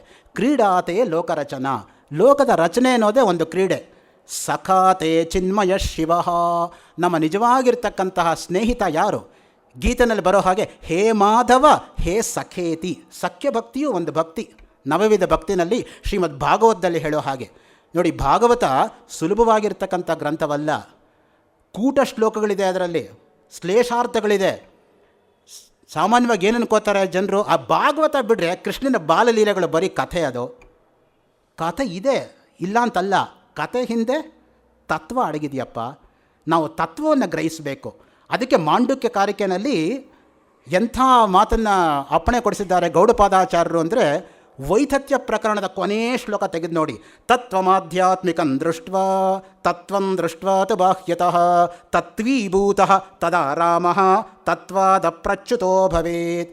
ತತ್ವಮಾಧ್ಯಾತ್ಮಿಕಂ ದೃಷ್ಟ್ವಾ, ಆ ಆಧ್ಯಾತ್ಮಿಕ ತತ್ವವನ್ನು ಕಂಡುಕೊಂಡು, ತತ್ವಂ ದೃಷ್ಟ್ವಾ ತು ಬಾಹ್ಯತಃ, ಬಾಹ್ಯ ಪ್ರಪಂಚದಲ್ಲೂ ಆ ತತ್ವವನ್ನು ಅರಿತು, ತತ್ವೀಭೂತಃ, ತತ್ವದೊಂದಿಗೆ ಒಂದಾಗಿ, ತದಾ ರಾಮಃ, ತತ್ವದಲ್ಲಿ ರಮಿಸ್ತಾ, ತತ್ವಾತ್ ಅಪ್ರಚ್ಯುತೋ ಭವೇ, ತತ್ವಕ್ಕಿಂತ ಹೊರತಾಗಿ ಇನ್ನೇನು ಇರೋದೇ ಇಲ್ಲ ಅಲ್ಲಿ. ಹೇಗೆ ಅಂದರೆ, ಯಥಾ ನದ್ಯ ಸಮುದ್ರೇ ಅಸ್ತಂ ಗಚ್ಚಂತಿ ನಾಮರೂಪೇ ವಿಹಾಯ ತಥಾ ವಿದ್ವಾನ್ ನಾಮರೂಪಾದ್ ವಿಮುಕ್ತಃ ಪರಾತ್ಪರಂ ಪುರುಷಮುಪೈತಿ ದಿವ್ಯಂ. ಮುಂಡಕೋಪನಿಷತ್ತು. ನದಿಗಳು ಹೋಗಿ ಸಮುದ್ರವನ್ನು ಸೇರಿ ನಾಮರೂಪಗಳನ್ನು ಕಳ್ಕೊಂಡು ನೀರು ಒಂದಾಗೋ ಹಾಗೆ ನಾವು ಕೂಡ ಆ ಭಗವಂತನೊಂದಿಗೆ ಒಂದಾಗಬೇಕು. ನಿಜವಾಗಿ ಭಕ್ತಿಯ ಉದ್ದೇಶ ಏನು ಅನ್ನೋದನ್ನು ಶಿವಾನಂದ ಲಹರಿನಲ್ಲಿ ಅದೇ ಮಾತನ್ನು ಹೇಳಿದ್ದಾರೆ. ಅಂಕೋಲಂ ನಿಜ ಬೀಜ ಸಂತತಿ ಅಯಸ್ಕಾಂತೋ ಫಲಂ ಸೂಚಿಕ ಸಾಧ್ವಿ ನೈಜ ವಿಭುಂ ಲತಾಕ್ಷಿತಿರುಹಂ ಸಿಂಧುಸ್ಸರಿದ್ವಲ್ಲಭಂ. ಆಲದ ಮರ, ಆಲದ ಬೀಜ ಬೇರೆಯಾಗಿ ತೋರ್ತಾ ಇದೆ ಪ್ರಾರಂಭದ ಹಂತದಲ್ಲಿ. ಇನ್ನೊಂದು ಸ್ವಲ್ಪ ಮುಂದಕ್ಕೆ ಹೋದರೆ ಅಯಸ್ಕಾಂತ ಹಾಗೆ ಸೂಜಿಯನ್ನು ಹಿಡ್ಕೊಳ್ಳುತ್ತೋ ಹಾಗೆ. ಇನ್ನೂ ಮುಂದಕ್ಕೆ ಹೋದರೆ ಪತಿವ್ರತಾ ಶಿರೋಮಣಿಯಾಗಿರ್ತಕ್ಕಂಥವಳು ತನ್ನ ಗಂಡನನ್ನೇ ಸರ್ವಸ್ವ ಅಂತ ಹೇಗೆ ಭಾವಿಸ್ತಾಳೋ ಹಾಗೆ. ಪರಪುರುಷ ದರ್ಶನಂ ನ ಕರಣೀಯಂ, ಅದಕ್ಕೆ ನಮ್ಮಲ್ಲಿ ಮಾತಿರೋದು. ರಾಮಾಯಣದಲ್ಲಿ ಸುಂದರಕಾಂಡದಲ್ಲಿ ರಾವಣ, ಸೀತೆ ನನ್ನನ್ನೇನು ಅಂದ್ಕೊಂಡಿದ್ದೀಯಾ, ಇಂದ್ರನನ್ನೇ ಗೆದ್ದಂತಹ ಮಹಾನುಭಾವ, ಜಂಬ ಕೊಚ್ಕೋತಾನೆ ರಾವಣ. ಸೀತೆ ಒಂದು ಹುಲ್ಲು ಕಡ್ಡಿಯನ್ನು ಕಿತ್ಕೊಂಡು ನೀನು ತೃಣದಷ್ಟೇ ನಿಸ್ಸಾರ ಅನ್ನೋದನ್ನು ತೋರಿಸೋದಕ್ಕೆ ಆ ಕಡೆ ತಿರ್ಕೊಂಡು ಹೇಳ್ತಾಳೆ, ಇಂದ್ರನನ್ನು ಗೆದ್ದರೆ ಎಷ್ಟು ಬಿಟ್ಟರೆ ಎಷ್ಟಪ್ಪ, ನಿನ್ನ ಇಂದ್ರಿಯವನ್ನೇ ನೀನು ಗೆಲ್ಲಿಲ್ವಲ್ಲಪ್ಪ. ನಿನ್ನ ಇಂದ್ರಿಯವನ್ನು ಗೆದ್ದಿದ್ರೆ ನೀನು ಯಾಕೆ ನನ್ನ ಹತ್ರ ಬರ್ತಾ ಇದ್ದೆ? ನಿನ್ನ ಹೆಂಡತಿ ಮಂಡೋದ್ರಿ ನನ್ನಷ್ಟೇ ಪತಿವ್ರತೆ. ಅಹಲ್ಯ ದ್ರೌಪದೀತ ರಾಸೀತಾ ಮಂಡೋದರಿ ತಥಾ ಪಂಚಕನ್ಯಾ ಸ್ಮರೆಯ ನಿತ್ಯಂ ಮಹಾಪಾತಕ ನಾಶನಂ. ಅದರಿಂದ ಆ ಇಂದ್ರಿಯ ನಿಗ್ರಹ ಅನ್ನೋದು ನೋಡಿ ಎಷ್ಟು ಕಷ್ಟ ಅಂದರೆ, ಪ್ರಾಣಿಗಳು ಪಶುಗಳು ಒಂದೊಂದು ಇಂದ್ರಿಯ ಇಟ್ಕೊಂಡೇ ತಮ್ಮನ್ನು ತಾವು ಹಿಡ್ಕೊಳ್ಳೋಕ್ಕಾಗಲಿಲ್ಲ. ಮನುಷ್ಯನಿಗೆ ಪಂಚೇಂದ್ರಿಯಗಳು ಕೊಟ್ಬಿಡ್ತಾನೆ ನೋಡಿ. ಅದಕ್ಕೆ ನಮ್ಮಲ್ಲಿ ಸಾವು ಅನ್ನೋದಕ್ಕೆ ಸಂಸ್ಕೃತದಲ್ಲಿ ಪಂಚತ್ವ ಅಂತ ಒಂದು ಪರ್ಯಾಯ ಪದ ಇದೆ. 5ನೇ ಅವಸ್ಥೆ ಅಂದರೆ ಸಾವು ಅಂತ. ಪಂಚತ್ವ ಮಗಾತ್ ಅಂದರೆ ದೈವಾಧೀನನಾದ ಅನ್ನೋ ಅರ್ಥದಲ್ಲಿ. ಈ ದೃಷ್ಟಿಯಿಂದ ಕುರಂಗ ಮಾತಂಗ ಪತಂಗ ಮೀನಾ ಭೃಂಗಾ ಪಂಚಭಿರಂಚಿತ ಕಿಂ. ವಿವೇಕ್ ಚೂಡಾಮಣಿಯಲ್ಲಿ ಕೊಡ್ತಾರೆ ಉದಾಹರಣೆ. ಕುರಂಗ ಜಿಂಕೆಗೆ ಯಾವಾಗಲೂ ಕೂಡ ಸಂಗೀತದ ಬಗ್ಗೆ ಒಲವು ಜಾಸ್ತಿ. ಅದನ್ನು ಹಿಡ್ಕೊಳ್ಳೋದಕ್ಕೆ ಅವನು ಏನು ಮಾಡ್ತಾನೆ ಅಂದರೆ ಸುಮಧುರವಾಗಿರ್ತಕ್ಕಂತಹ ಸಂಗೀತವನ್ನು ಹಾಕ್ಬಿಡ್ತಾನೆ. ಆ ಜಿಂಕೆ ಅದನ್ನು ಕೇಳ್ತಾ ನಿಂತ್ಕೊಂಡ್ಬಿಡುತ್ತೆ. ಆವಾಗ ಅವನು ಅದನ್ನು ಹೊಡೆದು ಕೊಂದುಬಿಡ್ತಾನೆ. ಕಿವಿಯಿಂದ ಜಿಂಕೆ ಸಾಯಿತು. ಮಾತಂಗ, ಇನ್ನು ಮುಂದಿಂದು ಆನೆ. ಆನೆನ ಹಿಡ್ಕೊಳ್ಳೋಕೆ ಏನು ಮಾಡ್ತಾನೆ ಅಂದರೆ ಅವನು ಹೆಣ್ಣಾನೆ ಅಂತಂದು ಅದನ್ನ ಮುಂದೆ ನಿಲ್ಲಿಸ್ತಾನೆ. ಸ್ಪರ್ಶ ಸುಖ. ಹೆಣ್ಣಾನೆನ ಮುಟ್ಟಬೇಕು ಅಂತ ಬಂದಿರತಕ್ಕಂಥ ಗಂಡಾನೆ ಅಲ್ಲಿ ಕೆಡ್ಡ ಅಲ್ಲಿ ಬಿದ್ದು ಹೋಗಿಬಿಡುತ್ತೆ ಅದು. ಸೊ ಸ್ಪರ್ಶೇಂದ್ರದಿಂದ ಆನೆ ಸಾತ್ರೆ, ಶ್ರವಣೇಂದ್ರದಿಂದ ಜಿಂಕೆ ಸಾಯಿತು. ಪತಂಗ, ಇನ್ನು 3ನೇದು ಇರತಕ್ಕಂಥದ್ದು ದೀಪದ ಹುಳು. ಅದಕ್ಕೆ ಗೊತ್ತು ದೀಪದ ಹತ್ರ ಹೋದರೆ ತಾನು ಬದುಕಲ್ಲ ಅಂತ, ಅಲ್ಲೇ ಹೋಗುತ್ತೆ, ಸಾಯತ್ತೆ. ಕಣ್ಣು, ಕಣ್ಣಿಂದ ದೀಪದ ಹುಳು ಸಾಯಿತು. ಇನ್ನು 4ನೇದು ಮೀನು. ಮೀನು ಹಿಡ್ಕೊಳ್ಳೋದಕ್ಕೆ ಬೆಸ್ತರವನು ಏನು ಮಾಡ್ತಾನೆ ಅಂದರೆ ತಿನ್ನೋ ಪದಾರ್ಥ ಇಡ್ತಾನೆ, ಹಿಂದ್ಗಡೆ ಒಂದು ಕೊಕ್ಕಿ ಇರುತ್ತೆ. ಆ ಮೀನಿಗೆ ಕೊಕ್ಕಿ ಕಾಣಲ್ಲ. ಸುಲಭವಾಗಿ ತಿನ್ನೋ ಪದಾರ್ಥ ಸಿಕ್ತು ಅಂತ ಕಚ್ಚಕ್ಕೆ ಬಂದಾಗ ಅವನ ಕೊಕ್ಕಿ ಹಿಂದೆ ಗೆಳ್ಕೊಂಡಾಗ ಆ ಮೀನೇ ಅವನಿಗೆ ತಿನ್ನೋ ಪದಾರ್ಥ ಆಗಿಬಿಡುತ್ತೆ. ಭೃಂಗಾಹ. ಇನ್ನು 5ನೇದು ಚಿಟ್ಟೆ. ನೋಡಿ, ಆಗ್ತಾನೆ ಅರಳ್ತಾ ಇರತಕ್ಕಂಥ ಹೂವಿನ ಮೇಲೆ ಹೋಗಿ ಚಿಟ್ಟೆ ಕೂತ್ಕೊಂಡಾಗ ಆ ಹೂ ಹೀಗೆ ಮುಚ್ಕೊಂಡು ಬಿಟ್ಟಾಗ ಆಚೆ ಬರೋಕ್ಕಾಗದೆ ಹೋಗ್ಬಿಡುತ್ತೆ. ಮೂಗು, ಮೂಗಿನಿಂದ ಚಿಟ್ಟೆ ಸಾಯ್ತು. ಆ ಹೂ ಬಿಡ್ತಕ್ಕಂಥದ್ದೇ ಒಂದು ಸ್ವಾಭಾವಿಕ, ಅದೇ ಒಂದು ನೇಚರು. ಅದಕ್ಕೆ ನೋಡಿ ಒಂದು ಮಾತನ್ನು ಬರೆದಿದ್ದಾರೆ. ಚಿಕ್ಕಬಳ್ಳಾಪುರದಲ್ಲಿ ರೈಲ್ವೆ ಕ್ರಾಸಿಂಗ್ ಆಚೆ ಕಡೆ ಪಾರ್ಕ್ ಇದೆ, ವಿಶ್ವೇಶ್ವರಯ್ಯನವರ ಸ್ಟ್ಯಾಚ್ಯೂ ಇರತಕ್ಕಂಥ ಪಾರ್ಕು. ಆ ಪಾರ್ಕ್ ಒಳಗಡೆ ನೀವು ಹೋದರೆ ಬಲಗಡೆ 4ನೇ ಗಿಡದ ಮೇಲೆ ಒಂದು ಬೋರ್ಡ್ ಇದೆ. ಹೂ ಬಿಡುವುದೇ ನೇಚರ್, ಅದನ್ನು ತಲೆಯಲ್ಲಿ ಮುಡಿಯುವುದೇ ಕಲ್ಚರ್, ಅದನ್ನು ಕಾಲಲ್ಲಿ ತುಳಿಯುವುದೇ ವಲ್ಚರ್ ಅಂತ. ಸೊ ಹೂ ಬಿಡೋದೇ ನೇಚರು, ಸಹಜವಾಗಿ ಹೂ ಬಿಡುತ್ತೆ. ಯಾವುದು ಗಿಡನೂ ಕೂಡ ಎಲೆ ಹೂವೇ ಬರೋಣವಾಗಲಿ ಅಂತ ಕೇಳ್ಕೊಳ್ಳಲ್ಲ, ಎಷ್ಟು ಸಹಜವಾಗಿ ಬರುತ್ತೆ ನೋಡಿ. ಅದನ್ನೇ ಕೀಟ್ಸ್ ಇನ್ನೊಂದು ಕಡೆ ಹೇಳ್ಕೊತಾನೆ, if poetry does not come as naturally as a flower to a tree it better not come at all ಅಂತ. ಎಷ್ಟು ಸಹಜವಾಗಿ ಗಿಡಕ್ಕೆ ಹೂ ಬರುತ್ತೋ ಅಷ್ಟೇ ಸಹಜವಾಗಿ ಕವಿತ್ವ ಅನ್ನೋದು ಕವಿಗೆ ಅರಸ್ಕೊಂಡು ಬರಬೇಕು. Poets are born and not made. ಇನ್ನೊಂದು ಸ್ಟೆಪ್ ಮುಂದಕ್ಕೆ ಹೋಗಿ ಹೇಳೋದಾದರೆ teachers are also born and not made. B.Ed M.Ed degree ಹಾಕ್ಕೊಂಡ್ಬಿಟ್ಟು ಎಫೆಕ್ಟಿವ್ ಟೀಚರ್ ಆಗೋಕ್ಕೆ ಸಾಧ್ಯ ಇಲ್ಲ, ಅದು ಪ್ರಾಕ್ಟಿಕಲ್ ಪ್ರಾಬ್ಲಮ್ ಅದು. ಈಗ ಮೆಡಿಸಿನ್ ಬುಕ್ ನಾನು ಓದ್ಬಿಟ್ಟು ನಾನು ಆಪ್ರೇಷನ್ ಮಾಡೋಕ್ಕಾಗತ್ತಾ ಹೋಗ್ಬಿಟ್ಟು? ಸೊ ಅದನ್ನು theory is different, practical applicability is different. ಅದಕ್ಕೆ ಯಾವಾಗಲೂ ಕೂಡ ಬೇರೆಯವ್ರಿಗೆ ಉಪದೇಶ ಕೊಡೋದ್ರಲ್ಲಿ ಪ್ರತಿಯೊಬ್ಬರೂ ನಿಸ್ಸೀಮರೆ, ಆದರೆ ಸ್ವಂತ ಆಚರಣೆ ತರುವಾಗ ಋಷಿಮುನಿಗಳಿಗೂ ಕಷ್ಟ ಆಗತ್ತೆ ಅಂತ ಅದಕ್ಕೆ ಹೇಳೋದು. ಪರೋಪದೇಶ ಸಮಯೇ ಸರ್ವೇಪಿ ಚ ಪಂಡಿತಾ, ಸ್ವಯಂ ಆಚರಣ ಸಮಯೇ ಮುನಯೋಪಿ ಅಪಂಡಿತಾ. ನೀನು ಹಾಗೆ ಮಾಡು ಹೀಗೆ ಮಾಡು ಅಂತ ಹೇಳೋದು ಏನು ಕಷ್ಟ, ನಾನು ಹೇಗೆ ಮಾಡ್ತಾಯಿದ್ದೀನಿ ಅದನ್ನು ನಾವು ನೋಡ್ಕೋಬೇಕಲ್ವಾ. ಮುಖ್ಯವಾಗಿ ದಮಯ ಮನಃ ಶಮಯ ವಿಷಯ ಮೃಗತೃಷ್ಣ. ನೋಡಿ, ವಿಷಯ ಒಂದು ಯಕಾರ ಮಾತ್ರ ವ್ಯತ್ಯಾಸ ಇರೋದು. ವಿಷ ಸೇವಿಸಿದವರಿಗೆ, ಪಾನ ಮಾಡಿದವರಿಗೆ ಕೊಂದರೆ ವಿಷಯ ಹತ್ತಿರ ಬಂದವನ್ನೆಲ್ಲ ಎಳ್ಕೊಂಡ್ಬಿಡುತ್ತೆ. ಚಿತೆಗೂ ಚಿಂತೆಗೂ ಒಂದು 0 ಮಾತ್ರನೇ ವ್ಯತ್ಯಾಸ ಇರೋದು. ಚಿತಾಯಾಶ್ಚ ಚಿಂತಾಯಾಶ್ಚ ಬಿಂದು ಮಾತ್ರ ವಿಶೇಷತಃ. ಚಿತಾದಹತಿ ನಿರ್ಜೀವಂ, ಚಿಂತಾದಹತಿ ಜೀವಿನಂ ಅಂತ. ಚಿತೆ ಸತ್ತ ಮೇಲೆ ಸುಟ್ಟರೆ ಚಿಂತೆ ಬದುಕಿರುವಾಗಲೇ ಸುಟ್ಟಾಕ್ಬಿಡುತ್ತೆ. ಸೊ ಈ ದೃಷ್ಟಿಯಿಂದ ಶಮಯ ವಿಷಯ ಮೃಗತೃಷ್ಣ, ಅದೊಂದು ಮೃಗತೃಷ್ಣ. ಅದನ್ನು ಮರುಮರೀಚಿಕೆ. ಇಂದ್ರಿಯಜನ್ಯವಾಗಿರ್ತಕ್ಕಂಥ ಸುಖದಿಂದ ನಾನು ಸುಖ ಪಡ್ತೀನಿ ಅನ್ನೋದೇ ಮರುಮರೀಚಿಕೆ. ಅದು ಸತ್ಯ ಅಲ್ಲ. ಯಾಕೆ ಅಂತ ಹೇಳಿದ್ರೆ ಪ್ರಪಂಚವೇ ಪಾರಮಾರ್ಥಿಕ ದೃಷ್ಟಿಯಿಂದ ಸುಳ್ಳು. ಕೇವಲ ವ್ಯವಹಾರ ದೃಷ್ಟಿಯಿಂದ ಪ್ರಪಂಚ ಇದೆಯೇ ಹೊರತು ಪಾರಮಾರ್ಥಿಕವಾಗಿ ಯಾವುದಿರೋದು?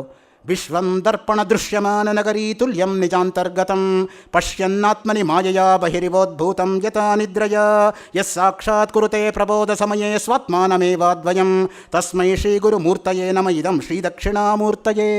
ದೃಶ್ಯಮಾನ ಅದು ಪ್ರಪಂಚ. ಯಾವುದು ದೃಶ್ಯವೋ ಅದು ತೋರೋದು, ಯಾವುದು ದೃಕ್ಕೋ ಅದು ಇರೋದು. ಅದಕ್ಕೆ ದೃಕ್ ದೃಶ್ಯ ವಿವೇಕ. ಇನ್ನೊಂದು ಗ್ರಂಥ ಮುಖ್ಯವಾಗಿ ಬಂದಿರತಕ್ಕಂಥದ್ದು ವೇದಾಂತದಲ್ಲಿ, ದೃಕ್ ಬ್ರಹ್ಮ ದೃಶ್ಯಂ ಜಗತ್ ಇತಿ ವೇದಾಂತ ಡಿಂಡಿಮಃ. ದೃಕ್ ಶಕ್ತಿಯೈ ನಮಃ, ಲಲಿತಾ ಸಹಸ್ರನಾಮ. ಆ ದೃಕ್ಕಿಗೆ ನಮಸ್ಕಾರ.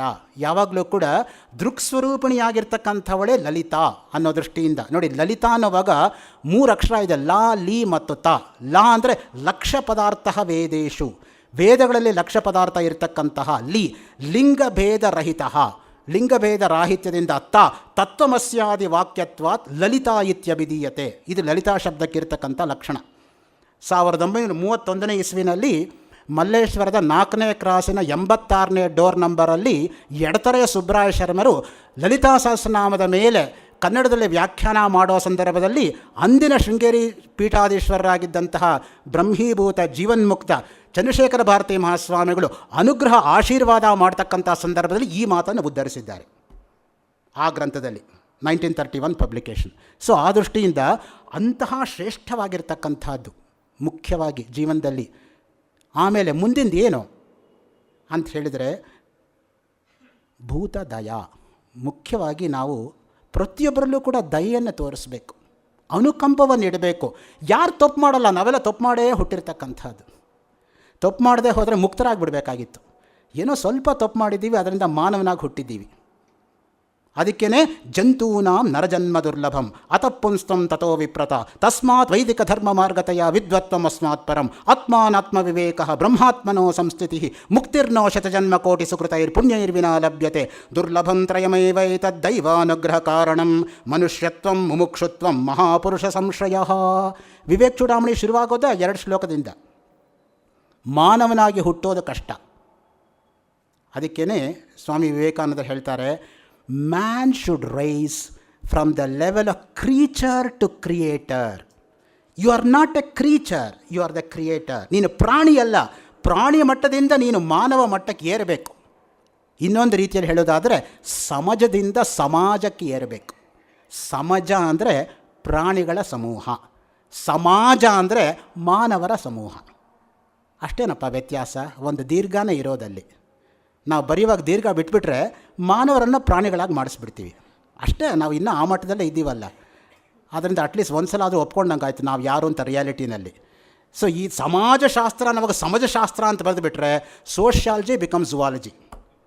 ಇಂಥ ಮಿಸ್ಟೇಕ್ಸ್ ಎಲ್ಲ ಆಗತ್ತೆ ಬರೆಯುವಾಗ ನಾವು. ಭೂತದಯಾಂ ವಿಸ್ತಾರಯ, ಎಲ್ಲರಲ್ಲೂ ಕೂಡ ಆ ದಯೆಯನ್ನು ವಿಸ್ತರಿಸು. ಭೂತಯಜ್ಞ ಅಂತಲೇ ಇದೆ ಪಂಚಮಹಾಯಜ್ಞಗಳಲ್ಲಿ. ಒಂದು ಪ್ರಾಣಿಯಲ್ಲಿ ಒಂದು ಪಕ್ಷಿಯಲ್ಲೂ ಕೂಡ ಜೀವ ಇದೆ ಅನ್ನೋದು ನಮ್ಮ ಗಮನಕ್ಕೆ ಬರಬೇಕು. ಯಾವಾಗಲೂ ಅಂತರ್ಮುಖಿಗಳಾಗಿದ್ದಂಥ ಚಂದ್ರಶೇಖರ ಭಾರತಿ ಮಹಾಸ್ವಾಮಿಗಳು ನೆಲ ನೋಡ್ಕೊಂಡು ನಡೀತಾ ಇದ್ರಂತೆ. ಒಂದು ಸಲ ಅವರ ಆಪ್ತ ಶಿಷ್ಯರು ಅವರನ್ನು ಕೇಳಿದ್ರಂತೆ, ತಮಗಿಷ್ಟು ಪರಿಚಯ ಇರತಕ್ಕಂಥ ಜಾಗ ಸ್ವಾಮಿ, ನೆಲ ನೋಡ್ಕೊಂಡು ಯಾಕೆ ನಾವು ನಡಿಬೇಕು ತಾವು ಅಂತ. ಅದಕ್ಕೆ ಅವ್ರು ಹೇಳಂತೆ, ನೋಡಪ್ಪ ಅಲ್ಲೊಂದು ಇರುವೆ ಹೋಗ್ತಾ ಇದೆ, ನನಗೂ ಆ ಇರುವೆಗೂ 5.5 ಅಡಿ ವ್ಯತ್ಯಾಸ ಇದೆ. ನಾನು ನೋಡದೆ ಕಾಲಿಟ್ಟು ಬಿಟ್ಟರೆ ಆ ಇರುವೆ ಹೋಗ್ಬಿಡತ್ತೆ. ಯಾವ ಭಗವಂತ ನನ್ನನ್ನು ಸೃಷ್ಟಿ ಮಾಡಿದಾನೋ ಅದೇ ಭಗವಂತ ಆ ಇರುವೆನೂ ಸೃಷ್ಟಿ ಮಾಡಿದ್ದಾನೆ. ಇರೋ ಸೃಷ್ಟಿಯನ್ನು ತೆಗೆದರೆ ಮರುಸೃಷ್ಟಿ ಮಾಡೋ ಶಕ್ತಿ ನನಗಿಲ್ಲ. ಆದ್ದರಿಂದ ಭಗವತ್ ಸೃಷ್ಟಿಯನ್ನು ತೆಗಿಬಾರ್ದು ಅಂತ ಹೇಳಿದ್ರಂತೆ. ಅಂತಹ ಜೀವನ್ಮುಕ್ತರಾದಂತಹ, ಅಂತಹ ನಿಷ್ಕಾಮ ಕರ್ಮಿಗಳಾಗಿರ್ತಕ್ಕಂಥ, ಅಂತಹ ಅಂತರ್ಮುಖಿಗಳಾಗಿದ್ದಂತಹವರಿಗೇನೆ ಇಷ್ಟು ಮಟ್ಟಿಗೆ ಕಾಳಜಿ ಇದ್ದರೆ ಲೋಕದ ಬಗ್ಗೆ, ಲೋಕದಲ್ಲೇ ಬಿದ್ದು ಒದ್ದಾಡೋ ನಮಗಿನ್ನೆಷ್ಟು ಕಾಳಜಿ ಇರಬೇಡ? ಅದಕ್ಕೆ ಬದುಕಲು ಬಿಡು. ಅದಕ್ಕೆ ನಾವು ಹೇಳೋದು, ನಿನಗೆ ಬದುಕೋದಕ್ಕೆ ಎಷ್ಟು ಅವಕಾಶಗಳಿದೆಯೋ ಬೇರೆಯವ್ರಿಗೂ ಅಷ್ಟೇ ಅವಕಾಶಗಳಿದೆ. ಅದನ್ನು ತೆಗೆದು ಹಾಕೋದಕ್ಕೆ ನಿನಗೆ ಯಾವುದೇ ರೀತಿಯಾಗಿರ್ತಕ್ಕಂಥ ಸ್ವಾತಂತ್ರ್ಯವೂ ಕೂಡ ಇಲ್ಲ. ಜೀವೋ ಜೀವಸ್ಯ ಜೀವನಂ, ಅದಕ್ಕೆ ಆ ಮಾತಿರೋದು. ಕೊನೆ ಪದ ನೋಡಿ, ತಾರಯ ಸಂಸಾರ ಸಾಗರತಃ. ಸಂಸಾರ ಅಂದ್ರೇನು, ಸಂಸಾರ ಸಾಗರ ಅನ್ನೋ ಮಾತು ಯಾಕೆ ಬಂತು, ಇದನ್ನು ನಾವು ಸ್ವಲ್ಪ ಕೂಲಂಕಷವಾಗಿ ನೋಡ್ಕೋಬೇಕಾಗತ್ತೆ. ಭಗವತ್ಪಾದ ಶಂಕರರೇ ಈ ಸಂಸಾರ ಶಬ್ದಕ್ಕೆ ಅದ್ಭುತವಾಗಿ ವರ್ಣನೆಯನ್ನು ಕೊಟ್ಟಿದ್ದಾರೆ ತಮ್ಮ ಬೇರೆ ಸ್ತೋತ್ರ ಕಾವ್ಯಗಳಲ್ಲಿ. ಉದಾಹರಣೆಗೆ ಪ್ರಶ್ನೋತ್ತರ ರತ್ನಮಾಲಿಕಾ ಅಂತ ಒಂದು ಸ್ತೋತ್ರ ಇದೆ. 64 ಪ್ರಶ್ನೆಗಳು, 64 ಉತ್ತರಗಳು, 64 ದಿನ ಮಾಡೋದಕ್ಕೆ ಐಡಿಯಲ್ ಆಗಿರೋ ಗ್ರಂಥ. 2 ತಿಂಗಳು ಉಪನ್ಯಾಸ ಮಾಲಿಕೆ ಇದ್ದರೆ ಪೂರ್ತಿ ಪ್ರಶ್ನೋತ್ತರ ರತ್ನಮಾಲಿಕೆ ಹೇಳಿಬಿಡ್ಬೋದು. ಕಿಂ ಮರಣಂ ಜೀವತ್ವಂ, ಆ ತರಹ ಚಿಕ್ಕ ಚಿಕ್ಕ ಪ್ರಶ್ನೆಗಳು, ಚಿಕ್ಕ ಚಿಕ್ಕ ಉತ್ತರಗಳು. ಅಲ್ಲಿ ಕೇಳ್ತಾರೆ ನೋಡಿ, ತ್ವರಿತಂ ಕಿಂ ಕರ್ತವ್ಯಂ, ಬೇಗ ನಾವು ಏನು ಮಾಡ್ಕೋಬೇಕು ಜೀವನದಲ್ಲಿ. ಉತ್ತರ ಹೇಳ್ತಾರೆ, ಸಂಸಾರ ಸಂತತಿ ಛೇದ. ಈ ಹುಟ್ಟು ಸಾವುಗಳಿಂದ ನಾವು ಮೊದಲು ಆಚೆ ಬರಬೇಕು, ಅದು ಮುಖ್ಯವಾಗಿ ನಾವು ಮಾಡ್ಕೋಬೇಕಾಗಿರೋದು. ಅದಕ್ಕೇ ಸಂಸಾರ ದಾವ ದಹನಃ. ಎಷ್ಟು ರೂಪಗಳನ್ನು ಕೊಡ್ತಾರೆ ನೋಡಿ ಸಂಸಾರ ಅನ್ನೋದಕ್ಕೆ. ಸಂಸಾರ ಅನ್ನೋದೇ ಒಂದು ಕಾಳ್ಗಿಚ್ಚು. ಆಮೇಲೆ ಸಂಸಾರ ಜಾಲ, ಸಂಸಾರ ಅನ್ನೋದೇ ಒಂದು ಜಾಲ. 3ನೇದು ಸಂಸಾರ ಕೂಪ, ಸಂಸಾರ ಅನ್ನೋದೇ ಒಂದು ಬಾವಿ. ಅದಕ್ಕೆ ನಾವು ಕೂಪಮಂಡೂಕ ಅನ್ನೋ ಶಬ್ದ ಬಳಕೆಯಲ್ಲಿದೆ ನೋಡಿ.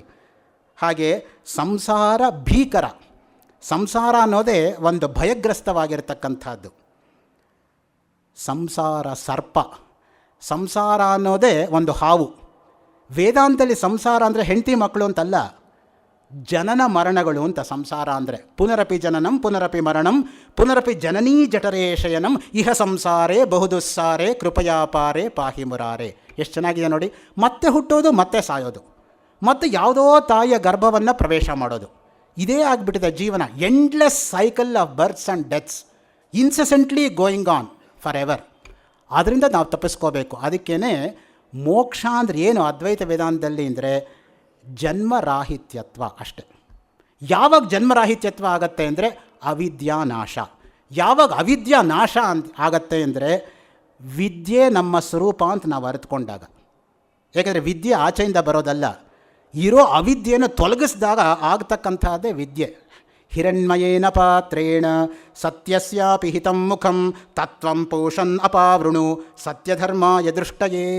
ಈಶಾವಾಸ್ಯೋಪನಿಷತ್ನಲ್ಲಿ ಅದಕ್ಕೆ ಮಾತು ಹೇಳಿರೋದು. ಸತ್ಯವನ್ನು ಮುಚ್ಚಾಕಿರ್ತಕ್ಕಂತಹ ಮುಚ್ಚಳಿಕೆಯನ್ನು ಪಕ್ಕಕ್ಕೆ ಸರಿಸಿದರೆ ಆವಾಗ ಇರತಕ್ಕಂಥದ್ದೇ ಅಲ್ಲಿ ಜ್ಞಾನ, ಇರತಕ್ಕಂಥದ್ದೇ ಜ್ಯೋತಿ. ಒಳಗಡೆನೇ ಇದೆ ಪ್ರತಿಯೊಬ್ಬರಿಗೂ ಕೂಡ, ಆಚೆ ಇಲ್ಲ ಆ ಜ್ಞಾನ ಅನ್ನೋದು. ಆತ್ಮಬೋಧ ಗ್ರಂಥದ 44ನೇ ಶ್ಲೋಕದಲ್ಲಿ ನೋಡಿ ಎಂಥ ಉದಾಹರಣೆ ಕೊಡ್ತಾರೆ ಭಗವತ್ಪಾದ ಶಂಕರರು. ಒಬ್ಬಳು ಹೆಣ್ಣುಮಗಳು ಕುತ್ತಿಗೆಯಲ್ಲೇ ಸರ ಹಾಕ್ಕೊಂಡು ಮನೇಲಿರೋರನ್ನೆಲ್ಲ ಕೇಳಿದ್ಲಂತೆ, ನನ್ನ ಸರ ಕಳೆದೋಯ್ತು, ನನ್ನ ಸರ ಕಳೆದೋಯ್ತು. ಯಾರೋ ಹೇಳಿದಂತೆ ನಿನ್ನ ಕುತ್ತಿಗೆಯಲ್ಲೇ ಇದ್ದಂಗೆ ಇದೆಯಲ್ಲಮ್ಮ, ನೋಡಿಕೊಂಡ್ರೆ ಇಲ್ಲೇ ಇದೆ ಸರ, ಎಲ್ಲೂ ಹೋಗಿಲ್ಲ. ಇಲ್ಲದೇ ಇರೋ ಜಾಗ ಎಲ್ಲ ಹುಡುಕ್ತೀವಿ ನಾವು, ಇರೋ ಜಾಗ ಬಿಟ್ಟು. ಆತ್ಮಾತು ಸತತಂ ಪ್ರಾಪ್ತಃ ಅಪ್ರಾಪ್ತವತ್ ಅವಿದ್ಯೆಯ ತನ್ನಾಶೆ ಪ್ರಾಪ್ತವದ್ಭಾತಿ ಸ್ವಕಂಠಾಭರಣಂ ಯಥಾ. ಅದಕ್ಕೆ ಆ ಉದಾಹರಣೆ ಕೊಟ್ಟಿರೋದು. ಇದು ಸ್ವಾನುಭವ ಎಷ್ಟೋ ಜನಕ್ಕೆ ಉಂಟಾಗಿರುತ್ತೆ. ಬೆಳಗ್ಗೆ ನಾವು ಹಲ್ಲುಜ್ಜೋದಕ್ಕೆ ಬಚ್ಚಲ ಮನೆಗೆ ಹೋಗ್ಬಿಟ್ಟು ಕನ್ನಡಕ ಕಿಟಕಿಯಲ್ಲಿ ತೆಗೆದಿಟ್ಬಿಟ್ಟು ಬಂದುಬಿಡ್ತೀವಿ ಆಚೆ. ಆಮೇಲೆ ಕಾಫಿ ಕುಡಿಯೋವಾಗ ನೋಡ್ಕೋತೀವಿ, ಓಹೋ ಕನ್ನಡಕ ಇಲ್ಲ. ನ್ಯೂಸ್ ಪೇಪರ್ ಓದೋಕ್ಕೆ ಕಣ್ಣು ಕಾಣಿಸ್ತಾ ಇಲ್ಲ, ಓಹೋ ಕನ್ನಡಕ ಇಲ್ಲ. ಮನೇಲಿರೋನೆಲ್ಲ ಕೇಳ್ತೀವಿ, ನನ್ನ ಕನ್ನಡಕ ನೋಡಿದ್ರೆ, ನನ್ನ ಕನ್ನಡಕ ನೋಡಿದ್ರ. ಎಲ್ಲಿದೆ? ಅಲ್ಲೇ ಬಚ್ಚಲ ಮನೆಯಲ್ಲೇ ಇದೆ. ಆ ಜಾಗ ಬಿಟ್ಟು ಇನ್ನೆಲ್ಲ ಹುಡುಕ್ತೀವಿ. ಡೈನಿಂಗ್ ಟೇಬಲ್ ಹುಡುಕ್ತೀವಿ, ಡ್ರೆಸ್ಸಿಂಗ್ ರೂಮ್ ಹುಡುಕ್ತೀವಿ, ಎಲ್ಲೆಲ್ಲ ಹುಡುಕ್ತೀವಿ. ಇಲ್ಲದೇ ಇರೋ ಜಾಗ ಇಲ್ಲ, ಇರೋ ಜಾಗ ಒಂದು ಬಿಟ್ಟು. ಅದಕ್ಕೇ ಯಾವಾಗಲೂ ಕೂಡ ಯೋಗ ವಾಸಿಷ್ಠದಲ್ಲಿ ವಸಿಷ್ಠರು ರಾಮನಿಗೆ ಉಪದೇಶ ಮಾಡುವಾಗ ಒಂದು ಮಾತು ಹೇಳ್ತಾರೆ. ಸಂತ್ಯಜ್ಯ ಹೃದ್ಗುಹೇ ಶಾನಂ ದೇವಮನ್ಯಂ ಪ್ರಯಾಂತಿತೆ ತೇ ರತ್ನಮಭಿವಾಂಚಂತಿ ತ್ಯಕ್ತಹಸ್ತಸ್ಯ ಕೌಸ್ತುಭಾ. ಯಾರು ಹೃದಯದ ಅಂತರಾಳದಲ್ಲಿರ್ತಕ್ಕಂಥ ಭಗವಂತನನ್ನು ಮರೆತು ಹೊರಗಡೆ ಹುಡುಕಕ್ಕೆ ಹೋಗ್ತಾರೋ ಅವರ ಗತಿ ಹೆಂಗಾಗಿದೆ ಅಂತ ಹೇಳಿದ್ರೆ, ಕೈಯಲ್ಲಿರ್ತಕ್ಕಂಥ ರತ್ನವನ್ನು ಮರೆತು ಎಲ್ಲೋ ಇರ್ತಕ್ಕಂಥ ಚಿನ್ನಕ್ಕೆ ಪರದಾಡ್ದಂಗೆ ಅಂತ. ಇಲ್ಲೇ ಇದೆ ಕೈಯಲ್ಲೇ, ಅದನ್ನು ಬಿಟ್ಕೊಂಡು ನಾವು ಎಲ್ಲೆಲ್ಲೋ ಹುಡುಕ್ತಾ ಹೋಗ್ತೀವಿ ನೋಡಿ. ಅದಕ್ಕೆ ಸಂಸಾರ ಸರ್ಪ, ಸಂಸಾರ ವೃಕ್ಷ, ಇದು ನೋಡಿ ಎಷ್ಟು ಚೆನ್ನಾಗಿದೆ ಈ ವರ್ಣನೆ ಅಂತ. ವಿವೇಕ್ ಚೂಡಾಮಣಿ 147ನೇ ಶ್ಲೋಕದಲ್ಲಿ ಇದಕ್ಕೆ ಸುಂದರವಾಗಿರ್ತಕ್ಕಂಥ ವಿವರಣೆ ಭಗವತ್ಪಾದ ಶಂಕರರೇ ಕೊಟ್ಟಿದ್ದಾರೆ. ಬೀಜಂ ಸಂಸ್ಕೃತಿ ಭೂಮಿಜಶ್ಚ ತಮೋ ದೇಹಾತ್ಮಧೀರಂಕುರ ರಾಗ ಪಲ್ಲವಮಂಬು ಕರ್ಮ ಚ ವಪು ಸ್ಕಂದೋಸವಶಾಕಿಕಾ ಅಗ್ರಾಣೀಂದ್ರಿಯ ಸಮ್ಮತಿಶ್ಚ ವಿಷಯಾ ಪುಷ್ಪಾಣಿ ದುಃಖಂ ಫಲಂ ನಾನಾ ಕರ್ಮ ಸಮುದ್ಭವಂ ಬಹುವಿಧಂ ಭೋಕ್ತಾತ್ರ ಜೀವ ಖಗಃ. ಹುಟ್ಟು ಸಾವುಗಳ ಸಾಲೆ ಹಣ್ಣಿನ ಗಿಡ. ನಾನು ಆಗಲೇ ನಿಮಗೆ ಹೇಳಿದೆ, ರೂಪಕಾಲಂಕಾರ ಇದೆ, ರತಿರಥ ರೂಪಕ ಕಲ್ಪನೆ ಇದೆ ಕಠೋಪನಿಷತ್ತಲ್ಲೂ ಅಂತ. ಇಲ್ಲೂ ಕೂಡ ನೋಡಿ ಎಷ್ಟು ಚೆನ್ನಾಗಿದೆ ಈ ಆಲಂಕಾರಿಕವಾಗಿರ್ತಕ್ಕಂಥ ವರ್ಣನೆ. ಹುಟ್ಟು ಸಾವುಗಳ ಸಾಲೆ ಹಣ್ಣಿನ ಗಿಡ, ಪುನರಪಿ ಜನನಂ ಪುನರಪಿ ಮರಣಂ. ಅದಕ್ಕೇ ವೈರಾಗ್ಯ ಶತಕದಲ್ಲಿ ಭರ್ತೃಹರಿ ಒಂದು ಮಾತು ಹೇಳ್ತಾನೆ, ನಾನು ಹುಟ್ಟಿ ಏನಪ್ಪ ಸಾಧನೆ ಮಾಡ್ದಂಗಾಯಿತು ಜೀವನದಲ್ಲಿ ಅಂದರೆ, ನನ್ನ ತಾಯಿಯ ಯೌವನವನ್ನು ಕಿತ್ಕೊಂಡಿದ್ವಂತೆ ನಾನು ಮಾಡಿದ್ದು.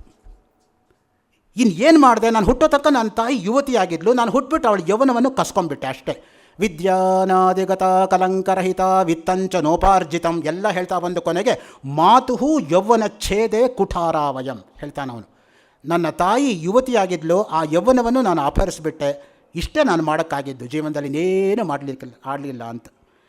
ಅಜ್ಞಾನವೇ ಬೀಜ. ಈ ಹುಟ್ಟು ಸಾವುಗಳಿರ್ತಕ್ಕಂಥ ಗಿಡಕ್ಕೆ ಒಂದು ಬೀಜ ಇರಬೇಕಲ್ಲ. ಬೀಜ ಯಾವುದಪ್ಪ ಅಂದರೆ ಅಜ್ಞಾನವೇ ಬೀಜ. ಅದಕ್ಕೆ ನಾವು ಅವಿದ್ಯೆ ಅಂತ ಕರೆಯೋದು. ಅವಿದ್ಯೆಯ ಮೃತ್ಯುಂ ತೀರ್ಥ ವಿದ್ಯೆಯ ಅಮೃತಂ ಅಶ್ನುತೆ. ಅವಿದ್ಯೆ ಅನ್ನೋದೇ ಮೃತ್ಯು, ವಿದ್ಯೆ ಅನ್ನೋದೇ ಯಾವಾಗಲೂ ಕೂಡ ಅಮೃತ. ಅದಕ್ಕೆ ಪಂಚದಶೀಕಾರರು ಹೇಳ್ತಾರೆ, ವಿದ್ಯಾದಿನಂ ಪ್ರಕಾಶತ್ವಾತ್ ಅವಿದ್ಯಾ ರಾತ್ರಿ ರುಚ್ಯತೆ. ವಿದ್ಯೆ ಅನ್ನೋದೇ ಪ್ರಕಾಶ, ಪ್ರಕಾಶ ಅನ್ನೋದೇ ಹಗಲು, ಹಗಲು ಅಂದ್ರೇ ಜ್ಞಾನ. ಅವಿದ್ಯೆ ಅಂದ್ರೇ ಅಜ್ಞಾನ, ಅಜ್ಞಾನ ಅಂದ್ರೇ ರಾತ್ರಿ, ರಾತ್ರಿ ಅಂದ್ರೇ ಕತ್ತಲು. ಅದಕ್ಕೆ ನಾವು ಹೇಳೋದು ತಮಸೋಮ ಜ್ಯೋತಿರ್ಗಮಯ ಅಂತ ಹೇಳ್ತೀವಿ ಹೊರತು ಜ್ಯೋತಿರ್ಮ ತಮಸೋಗಮಯ ಅಂತ ಯಾರೂ ಹೇಳಲ್ಲ. ಕತ್ತಲೆಯಿಂದ ಬೆಳಕನ್ನು ಕಾಣೋ ಹಾಗಾಗಲಿ ಅಂತ ಹೇಳ್ತಾರೆ ಹೊರತು ಬೆಳಕಿಂದ ಕತ್ತಲೆ ಕಾಣೋ ಹಾಗಾಗಲಿ ಅಂತ ಹೇಳೋದಿಲ್ಲ. ಆ ಉದಾಹರಣೆ ಚಾರುದತ್ತನ ಪಾತ್ರದಲ್ಲಿ ಮೃಚ್ಛಕಟಿಕ ನಾಟಕದಲ್ಲಿ ಶೂದ್ರಕ ಮಹಾರಾಜ ವರ್ಣನೆ ಮಾಡ್ತಾನೆ.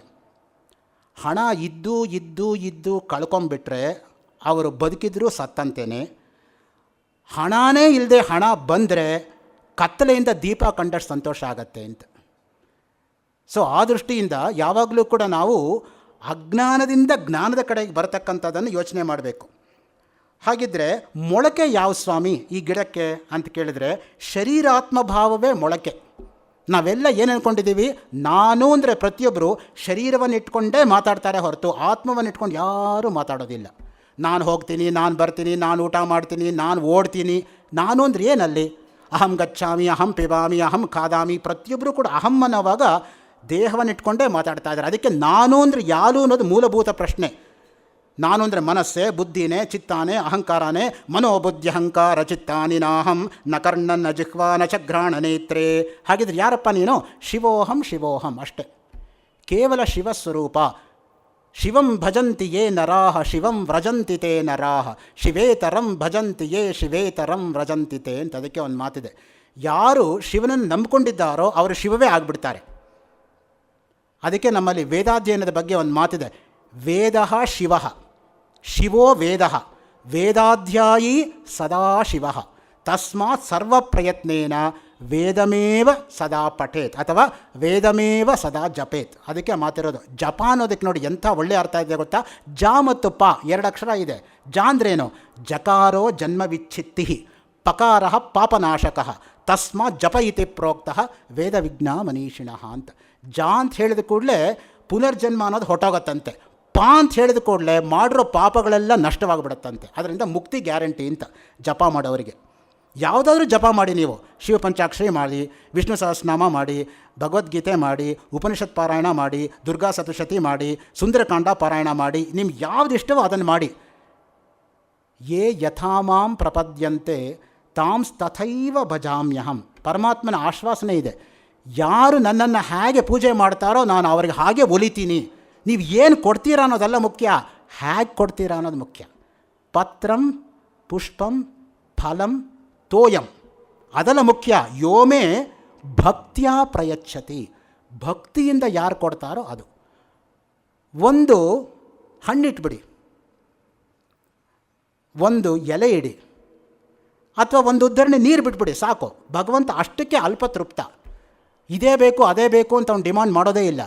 ಆದರೆ ಅದರ ಹಿಂದೆ ಇರತಕ್ಕಂಥ ಭಕ್ತಿ ಮುಖ್ಯ. ಅದಕ್ಕೇನೆ ಭಕ್ತಿ ಕಿನ್ನ ಕರೋತ್ಯಹೋ ಭಗವತೋ ಭಕ್ತಾವತಂಸಾಯತೆ. ಅದೇ ಶಿವಾನಂದ ಲಹರಿಯಲ್ಲಿ ಆ ಮಾತು ಬರುತ್ತೆ. ಭಕ್ತಿ ಏನು ತಾನೇ ಸಾಧನೆ ಮಾಡೋಕ್ಕಾಗಲ್ಲ. ಸಾಲೋಕ್ಯ, ಸಾರೂಪ್ಯ, ಸಾಮೀಪ್ಯ, ಸಾಯುಜ್ಯ ಯಾಕೆ ಹೇಳಬೇಕಾಯಿತು ಆ ರೀತಿಯಾಗಿರ್ತಕ್ಕಂಥ ಭಕ್ತಿಯ ವರ್ಣನೆಯನ್ನು? ದೇಹವೇ ಕವಲುಗಳು. ಇನ್ನು ಕವಲುಗಳು ಯಾವುದು ಅಂದರೆ ನಮ್ಮ ದೇಹನೇ ಒಂದು ಕವಲುಗಳು. ನೋಡಿ, ಈಗ ಬೆರಳುಗಳು ನೀವು ನೋಡಿದ್ರೆ ಒಂದು ಬೆರಳಿರೋ ಹಾಗೆ ಒಂದು ಬೆರಳಿಲ್ಲ. ಅದಕ್ಕೆ ಹೇಳೋದು, ಮನೆಯಲ್ಲೂ ಕೂಡ 4-5 ಜನ ಮಕ್ಕಳಿದ್ದರೆ ಒಂದೇ ತಂದೆ ತಾಯಿಗೆ ಹುಟ್ಟಿದರೂ ಕೂಡ, ಒಂದೇ ಮನೆಯಲ್ಲಿದ್ದರೂ ಕೂಡ ಒಬ್ಬರಿರೋ ಹಾಗೆ ಒಬ್ಬರಿರೋದಿಲ್ಲ ಅಂತ. Variety is the way of life. ಇಬ್ಬರು ಒಂದು ತರಹ ಇರೋಕ್ಕೆ ಸಾಧ್ಯ ಇಲ್ಲ. ಅವಳಿ ಮಕ್ಕಳಲ್ಲೇ ವ್ಯತ್ಯಾಸ ಇರುತ್ತೆ. ನೋಡೋಕ್ಕೆ ಒಂದೇ ತರಹ ಇರ್ಬೋದು, ಆದರೆ ಎಲ್ಲೋ ಒಂದು ಅಂಶದಲ್ಲಿ ಸ್ವಲ್ಪ ವ್ಯತ್ಯಾಸ ಇದ್ದೇ ಇರುತ್ತೆ. ಉಚ್ಛ್ವಾಸ ನಿಶ್ವಾಸಗಳೇ ಗಿಡದ ಕೊನೆ. ನೋಡಿ, ನಮಗೆ ಯಾವುದು ಉಸಿರೋ ಅದೇ ಆ ಗಿಡಕ್ಕೆ ಕೊನೆ. ಇಂದ್ರಿಯಗಳೇ ರೆಂಬೆಗಳು. ಹಾಗಿದ್ರೆ ರೆಂಬೆಗಳು ಯಾವ ಸ್ವಾಮಿ ಅಂದರೆ ಈ ಇಂದ್ರಿಯಗಳೇ ರೆಂಬೆಗಳು. ವಿಷಯಗಳೇ ರೂಪರಸಾದಿಗಳೇ ಹೂಗಳು. ಕರ್ಮದಿಂದ ಮಾಡತಕ್ಕಂತಹ ದುಃಖವೇ ಫಲ. ಇದನ್ನು ಅನುಭವಿಸ್ತಾ ಇರತಕ್ಕಂಥವನೇ ಜೀವ ಎಂಬ ಹಕ್ಕಿ. ಯಾವುದಕ್ಕಿದು ರಿಲೇಟ್ ಆಗತ್ತೆ ಅಂದರೆ ಮುಂಡುಕೋಪನಿಷತ್ತಲ್ಲಿ ಒಂದು ಮಂತ್ರ ಬರುತ್ತೆ ನೋಡಿ. ದ್ವಾಸುಪರ್ಣ ಸಯುಜಾ ಸಖಾಯೋ ಸಮಾನಂ ವೃಕ್ಷಂ ಪರಿಷಸ್ವಜಾತೆ ತಯೋರನ್ಯ ಪಿಪ್ಪಲಂ ಸ್ವಾದು ಅತ್ತಿ ಅನಶ್ನನ್ನನ್ಯೋ ಅಭಿಚಾಕಶೀತಿ. ಆ ಮಂತ್ರಕ್ಕೆ ಡೈರೆಕ್ಟಾಗಿ ರಿಲೇಟ್ ಆಗತಕ್ಕಂಥದ್ದು ಈ ಒಂದು ಶ್ಲೋಕ, ವಿವೇಕ ಚೂಡಾಮಣಿಯ 147ನೇ ಶ್ಲೋಕ. ಅದಕ್ಕೆ ನಾಯಂ ಜನೋ ಮೇ ಸುಖ ದುಃಖ ಹೇತು ನ ದೇವತಾತ್ಮ ಗ್ರಹ ಕರ್ಮಕಾಲಾ ಮನಃಪರಂ ಕಾರಣಮಾಮನಂತಿ ಸಂಸಾರ ಚಕ್ರಂ ಪರಿವರ್ತತೆ ಯತ್.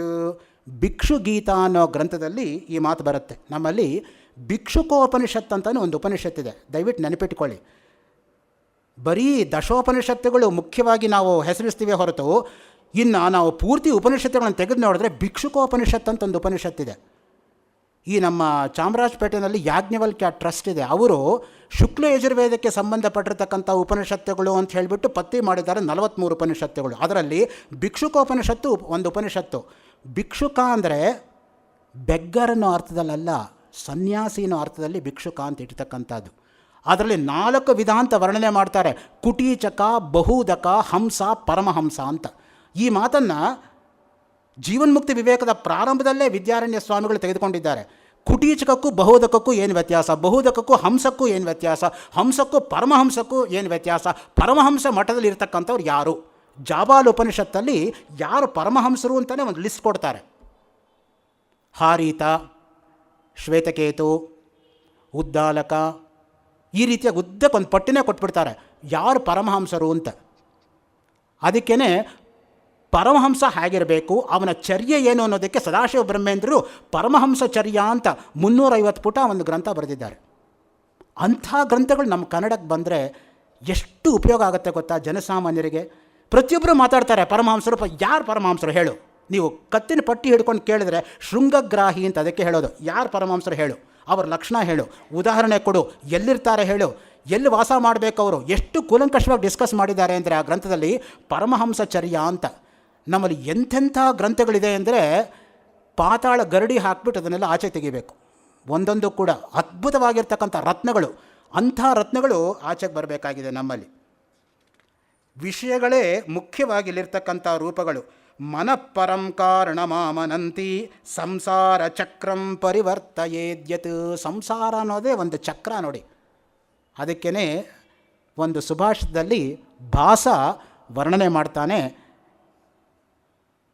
ಚಕ್ರವತ್ ಪರಿವರ್ತಂತೆ ಸುಖಾನಿಚ ದುಃಖಾನಿಚ ಅಂತ. ಸುಖ ಮತ್ತು ದುಃಖಗಳು ಒಂದು ಚಕ್ರ ತರಹ ತಿರುಗ್ತಾ ಇರತ್ತೆ ಅಂತ. ಅಪ್ಪ ಸುಖ ಬಂತು ಅಂದ್ಕೊಳ್ಳೋಷ್ಟಕ್ಕೆ ದುಃಖ ಬಂದುಬಿಟ್ರತ್ತೆ. ಯಾವಾಗಲೂ ಕೂಡ ದುಃಖ 9 ಬಂದರೆ ಸುಖ 1 ಬರುತ್ತಂತೆ. 9:1 ರೇಷಿಯೋ. ಅದರಿಂದ ನಮಗೆ ಸುಖ ಬಂತು ಅಂದ್ಕೊಳ್ಳೋ ಹೊಟ್ಟೋಗಿರುತ್ತೆ ಮುಂದಕ್ಕೆ ಚಕ್ರ, ಮತ್ತು ದುಃಖವೇ ಗ್ಯಾರಂಟಿ. ಯಾವಾಗಲೂ ಕೂಡ ಸುಖಸ್ಯ ದುಃಖಸ್ಯ ನ ಕೋಪಿ ದಾತ ಪರೋ ದದಾತೀತಿ ಕುಬುದ್ಧಿರೇಷ ಅಹಂಕರೋಮೀತಿ ವೃಥಾಭಿಮಾನಃ ಸ್ವಕರ್ಮ ಸೂತ್ರ ಗ್ರಥಿತೋ ಹಿ ಲೋಕಃ. ನಾವು ಮಾಡಿರೋ ಕರ್ಮವನ್ನು ನಾವು ಅನುಭವಿಸಲೇಬೇಕು.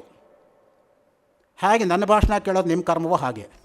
ನೀವು ತಪ್ಪಿಸ್ಕೊಳ್ಳೋಕ್ಕಾಗಲ್ಲ. ಪಾಪ ಏನು ಮಾಡ್ತೀರಾ, ಬಂದು ಕೂತ್ಕೊಂಡ್ಬಿಟ್ಟಿದ್ದೀರಾ, ಎದ್ದೋಗೋದು ಅಸಭ್ಯ ವರ್ತನೆ. ಸೊ ಅದರಿಂದ ಪಾಪ ನೀವು ಸಹಿಸ್ಕೊಂಡು ಕೂತ್ಕೋಬೇಕಾಗತ್ತೆ ಇನ್ನೊಂದು 5 ನಿಮಿಷ. ಸೊ ಆ ದೃಷ್ಟಿಯಿಂದ ಎಷ್ಟು ಚೆನ್ನಾಗಿ ವರ್ಣನೆ ಮಾಡ್ತಾರೆ ಅಂದರೆ, ಮಹಾಭಾರತದಲ್ಲಿ ಒಂದು ಕಡೆ ಹೇಳ್ತಾರೆ, 1000 ಹಸು ಇದ್ದರೂ ಕೂಡ ಕರು 999 ಹಸುಗಳನ್ನು ದಾಟಿಕೊಂಡು ತನ್ನ ತಾಯಿ ಹಸು ಹತ್ರನೇ ಹೇಗೆ ಹೋಗುತ್ತೋ ಹಾಗೆ 1000 ಜನ್ಮ ಹಿಂದೆ ಮಾಡಿರೋ ಕರ್ಮ ಈ ಜನ್ಮದಲ್ಲಿ ನಮ್ಮನ್ನೇ ಹುಡ್ಕೊಂಡು ಬರುತ್ತೆ ಅಂತ. ಯಥಾದೇನು ಸಹಸ್ರೇಷು ವತ್ಸೋ ವಿಂದತಿ ಮಾತರಂ ಪೂರ್ವಜನ್ಮ ಕೃತಂ ಕರ್ಮ ಕರ್ತಾರಮನುಗಚ್ಚತಿ. ತಪ್ಪಿಸ್ಕೊಳ್ಳೋಕ್ಕಾಗಲ್ಲ. ನಾವು ಹೇಳ್ತೇವೆ, ಏನು ರೀ ನಾನೆಲ್ಲ ಒಳ್ಳೆ ಕೆಲಸನೇ ಮಾಡಿದ್ದೀನಿ, ಈ ಜನ್ಮದಲ್ಲಿ ಕೆಟ್ಟದನ್ನೇ ಅನುಭವಿಸ್ತಾ ಇದ್ದೀನಿ. ಈ ಜನ್ಮದಲ್ಲಪ್ಪ ಅದು. ಜನ್ಮಾಂತರದಲ್ಲಿ ನೀನು ಏನೇನು ಮಾಡಿದ್ಯೋ ಯಾರಿಗೆ ಗೊತ್ತೋ. ತದಿಹ ಕೀಟೋವ ಪತಂಗೋವ ದಂಶೋವ ಮಶಕೋವ ಯದ್ಯದ್ಭವಂತಿ ತದಾ ಭವಂತಿ. ಛಾಂದೋಗ್ಯೋಪನಿಷತ್ತಲ್ಲೇ ಹೇಳ್ತಾರೆ, ಕೀಟವಾಗಲಿ ಪತಂಗವಾಗಲಿ ಜೇಡವಾಗಲಿ ಹಲ್ಲಿಯಾಗಲಿ ತಿಗಣೆಯಾಗಲಿ ಸೊಳ್ಳೆಯಾಗಲಿ ಜಿರಳೆಯಾಗಲಿ ಯಾರಿಗೆ ಕಚ್ಚಿದ್ದೀವೋ ಏನು ತೊಂದರೆ ಕೊಟ್ಟಿದ್ದೀವೋ ಅದನ್ನೆಲ್ಲ ಅನುಭವಿಸೋದಿರಬೇಕು. ಪ್ರಾರಬ್ಧಂತಿಹ ಭುಜ್ಯತಾಂ. ಅದನ್ನು ಆಚಾರ್ಯ ಶಂಕರದೇ ಮಾತು, ವೇದೋ ನಿತ್ಯಮಧೀಯತಾಂ ತದಿತಂ ಕರ್ಮಸ್ವನುಷ್ಠೀಯತಾಂ ತೇನೇಶಸ್ಯ ವಿಧೀಯತಾಂ ಅಪಚಿತಿ ಕಾಮ್ಯೇ ಮತಿಸ್ತ್ಯಜ್ಯತಾಂ ಪಾಪೋಗ ಪರಿಧೂಯತಾಂ ಭವಸುಖೇ ದೋಷೋನುಸಂಧೀಯತಾಂ ಆತ್ಮೇಚ್ಛಾ ವಿನಿಗಮ್ಯತಾಂ ನಿಜ ಗೃಹಾತ್ ತೂರ್ಣಂ ವಿನಿರ್ಗಮ್ಯತಾಂ. ನೋಡಿ, ವೇದಾಧ್ಯಯನ ಮಾಡದೇ ಇರೋಕ್ಕಿಂತಲೂ ಕೂಡ ಮಾಡಿ ಮರ್ತೋದ್ರೆ ಹೆಚ್ಚು ಪಾಪ. ಅದಕ್ಕೆ ನಾವು ಮಾಡೋಕ್ಕೆ ಹೋಗಲ್ಲ. ಮಾಡಿ ಯಾಕ್ರಿ ಪಾಪ ಕಟ್ಕೊಂಡು ಮಾಡೋದೇ ಇಲ್ಲ ಅಂತ. ಹಾಗಲ್ಲ ಇರಬೇಕಾಗಿರೋದು, ಬಿಡದೆ ಮಾಡಿ ಅಂತ ಇರೋದು ಯಾವಾಗಲೂ ಕೂಡ. ಅಹರಹ ಸಂಧ್ಯಾಮುಪಾಸೀತ ಯಾವಜ್ಜೀವಮಗ್ನಿಹೋತ್ರಂಜುಹುಯಾತ್. ಇದೆಲ್ಲ ವಿಧಿವಾಕ್ಯಗಳು. ಬರೀ ವಿಧಿವಾಕ್ಯ ಹೇಳಿಬಿಟ್ಟಿಲ್ಲ ನಮಗೆ. ನ ಕಲಂಜಂ ಭಕ್ಷಯೇತ್ ನ ಸುರಾಂ ಪಿಬೇತ್ ಅದನ್ನು ಹೇಳಿದ್ದಾರೆ. ಡೂಸ್ ಆ್ಯಂಡ್ ಡೋಂಟ್ಸ್, ಇದು ಮಾಡು ಅದು ಮಾಡಬೇಡ, ಇದು ವಿಧಿ ಅದು ನಿಷೇಧ. ನೋಡಿ, ಎರಡನ್ನೂ ಹೇಳೂ ಕೂಡ ನಮಗಿನ್ನೂ ಡೌಟ್ಸ್ ಹೋಗದೆ ಹೋದರೆ ಇನ್ನು ಹೆಂಗಪ್ಪ ತಿದ್ದೋದು. ಬರೀ ವಿಧಿ ಹೇಳ್ಕೊಂಡು ಹೋಗ್ಬಿಟ್ರೆ ಏನು ಮಾಡಬಾರ್ದು ಅಂತ ಡೌಟ್ಸ್ ಬರುತ್ತೆ ಜನಗಳಿಗೆ. ಅದನ್ನು ಕ್ಲಾರಿಫೈ ಮಾಡೋಕ್ಕೆ ನಿಷೇಧವೂ ಹೇಳಿದ್ದಾರಲ್ಲ ಅವರು, ಇದು ಮಾಡು ಇದು ಮಾಡಬೇಡ ಅಂತ. ಆದರೆ ನಾವೇನು ಮಾಡ್ತೀವಿ, ಏನು ಮಾಡಬಾರ್ದೋ ಅದನ್ನೇ ಮಾಡ್ತಾ ಇರ್ತೀವಿ, ಏನು ಮಾಡಬೇಕೋ ಅದರ ಹತ್ತನೂ ಹೋಗಲ್ಲ. ಅದರಿಂದನೇ ಈ ದುಸ್ಥಿತಿ ಅನ್ನೋದು ಬಂದಿರತಕ್ಕಂಥದ್ದು. ಭವಸಿಂಧುವಾರಯಿತ್ರೇ ಭವಭಕ್ತಾಯ ಪ್ರಣಮ್ಯವಶ್ಯಾಯ ಭವಬಂಧ ವಿರಹಿತಾಯ ಪ್ರಣತಿಂಕುರ್ಮಃ ಸದಾಶಿವೇಂದ್ರಾಯ. ಶೃಂಗೇರಿ ಶಾರದಾ ಪೀಠದ 33ನೇ ಜಗದ್ಗುರುಗಳಾಗಿದ್ದಂತಹ ಸಚ್ಚಿದಾನಂದ ಶಿವಾಭಿನ್ವ ನರಸಿಂಹ ಭಾರತೀಯ ಮಹಾಸ್ವಾಮಿಗಳು ಸದಾಶಿವೇಂದ್ರ ಸ್ತುತಿ ಎಂಬತಕ್ಕಂಥ ಗ್ರಂಥದ 28ನೇ ಶ್ಲೋಕದಲ್ಲಿ ಈ ಮಾತನ್ನು ಹೇಳ್ತಾರೆ. ಭವಸಿಂಧು ವಾರಯಿತ್ರೇ. ಭವ ಅನ್ನೋದೇ ಒಂದು ಸಿಂಧು, ವಾರಯಿತ್ರೇ ಅದನ್ನು ದಾಟೋದಕ್ಕೆ ಸಹಾಯವಾಗತಕ್ಕಂತಹ ಭವಭಕ್ತಾಯ. ಭವ ಅಂದರೆ ಶಿವ ಅಂತಲೇ ಒಂದು ಅರ್ಥ ಇದೆ. ನಮೋ ಭವಾಯ ಚ ರುದ್ರಾಯ ಚ ಅಂತ ಶುರುವಾಗುತ್ತೆ. ಸೊ ಅದರಿಂದನೇ ಭವ ಅನ್ನೋದು ಕೂಡ ಶಿವನ ಒಂದು ಸ್ವರೂಪ. ಶಿವ ಅಂದರೆ ಮಂಗಳ, ಮಂಗಳ ಅಂದರೆ ಶಂಕರ. ಶಂ ಮಂಗಳಂ ತನೋತಿ ಕರೋತಿ ಇತಿ ಶಂಕರ. ಸೊ ಯಾರು ಸಮಸ್ತ ಲೋಕಕ್ಕೂ ಕೂಡ ಮಂಗಳವನ್ನುಂಟು ಮಾಡ್ತಾರೋ, ಶಂಭೋರ್ಮೂರ್ತಿಶ್ಚರತಿ ಭುವನೇ ಶಂಕರಾಚಾರ್ಯ ರೂಪ. ಅದಕ್ಕೆ ಮಾತು ಬಂದಿರೋದು, ಸಾಕ್ಷಾತ್ ಪರಮೇಶ್ವರನೇ ಶಂಕರರ ರೂಪವನ್ನು ತಾಳಿ ಈ ಲೋಕದಲ್ಲಿ ನಡೆದಾಡಿದರು ಅನ್ನೋ ದೃಷ್ಟಿಯಿಂದ.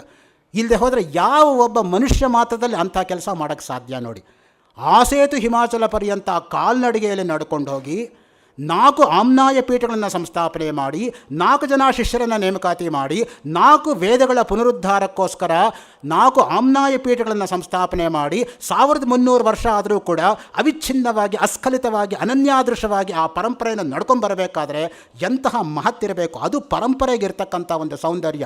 ಅಸಂಪ್ರದಾಯವಿತ್ ಸರ್ವಶಾಸ್ತ್ರವಿದಪಿ ಮೂರ್ಖವದೇವ ಉಪೇಕ್ಷಣೀಯ.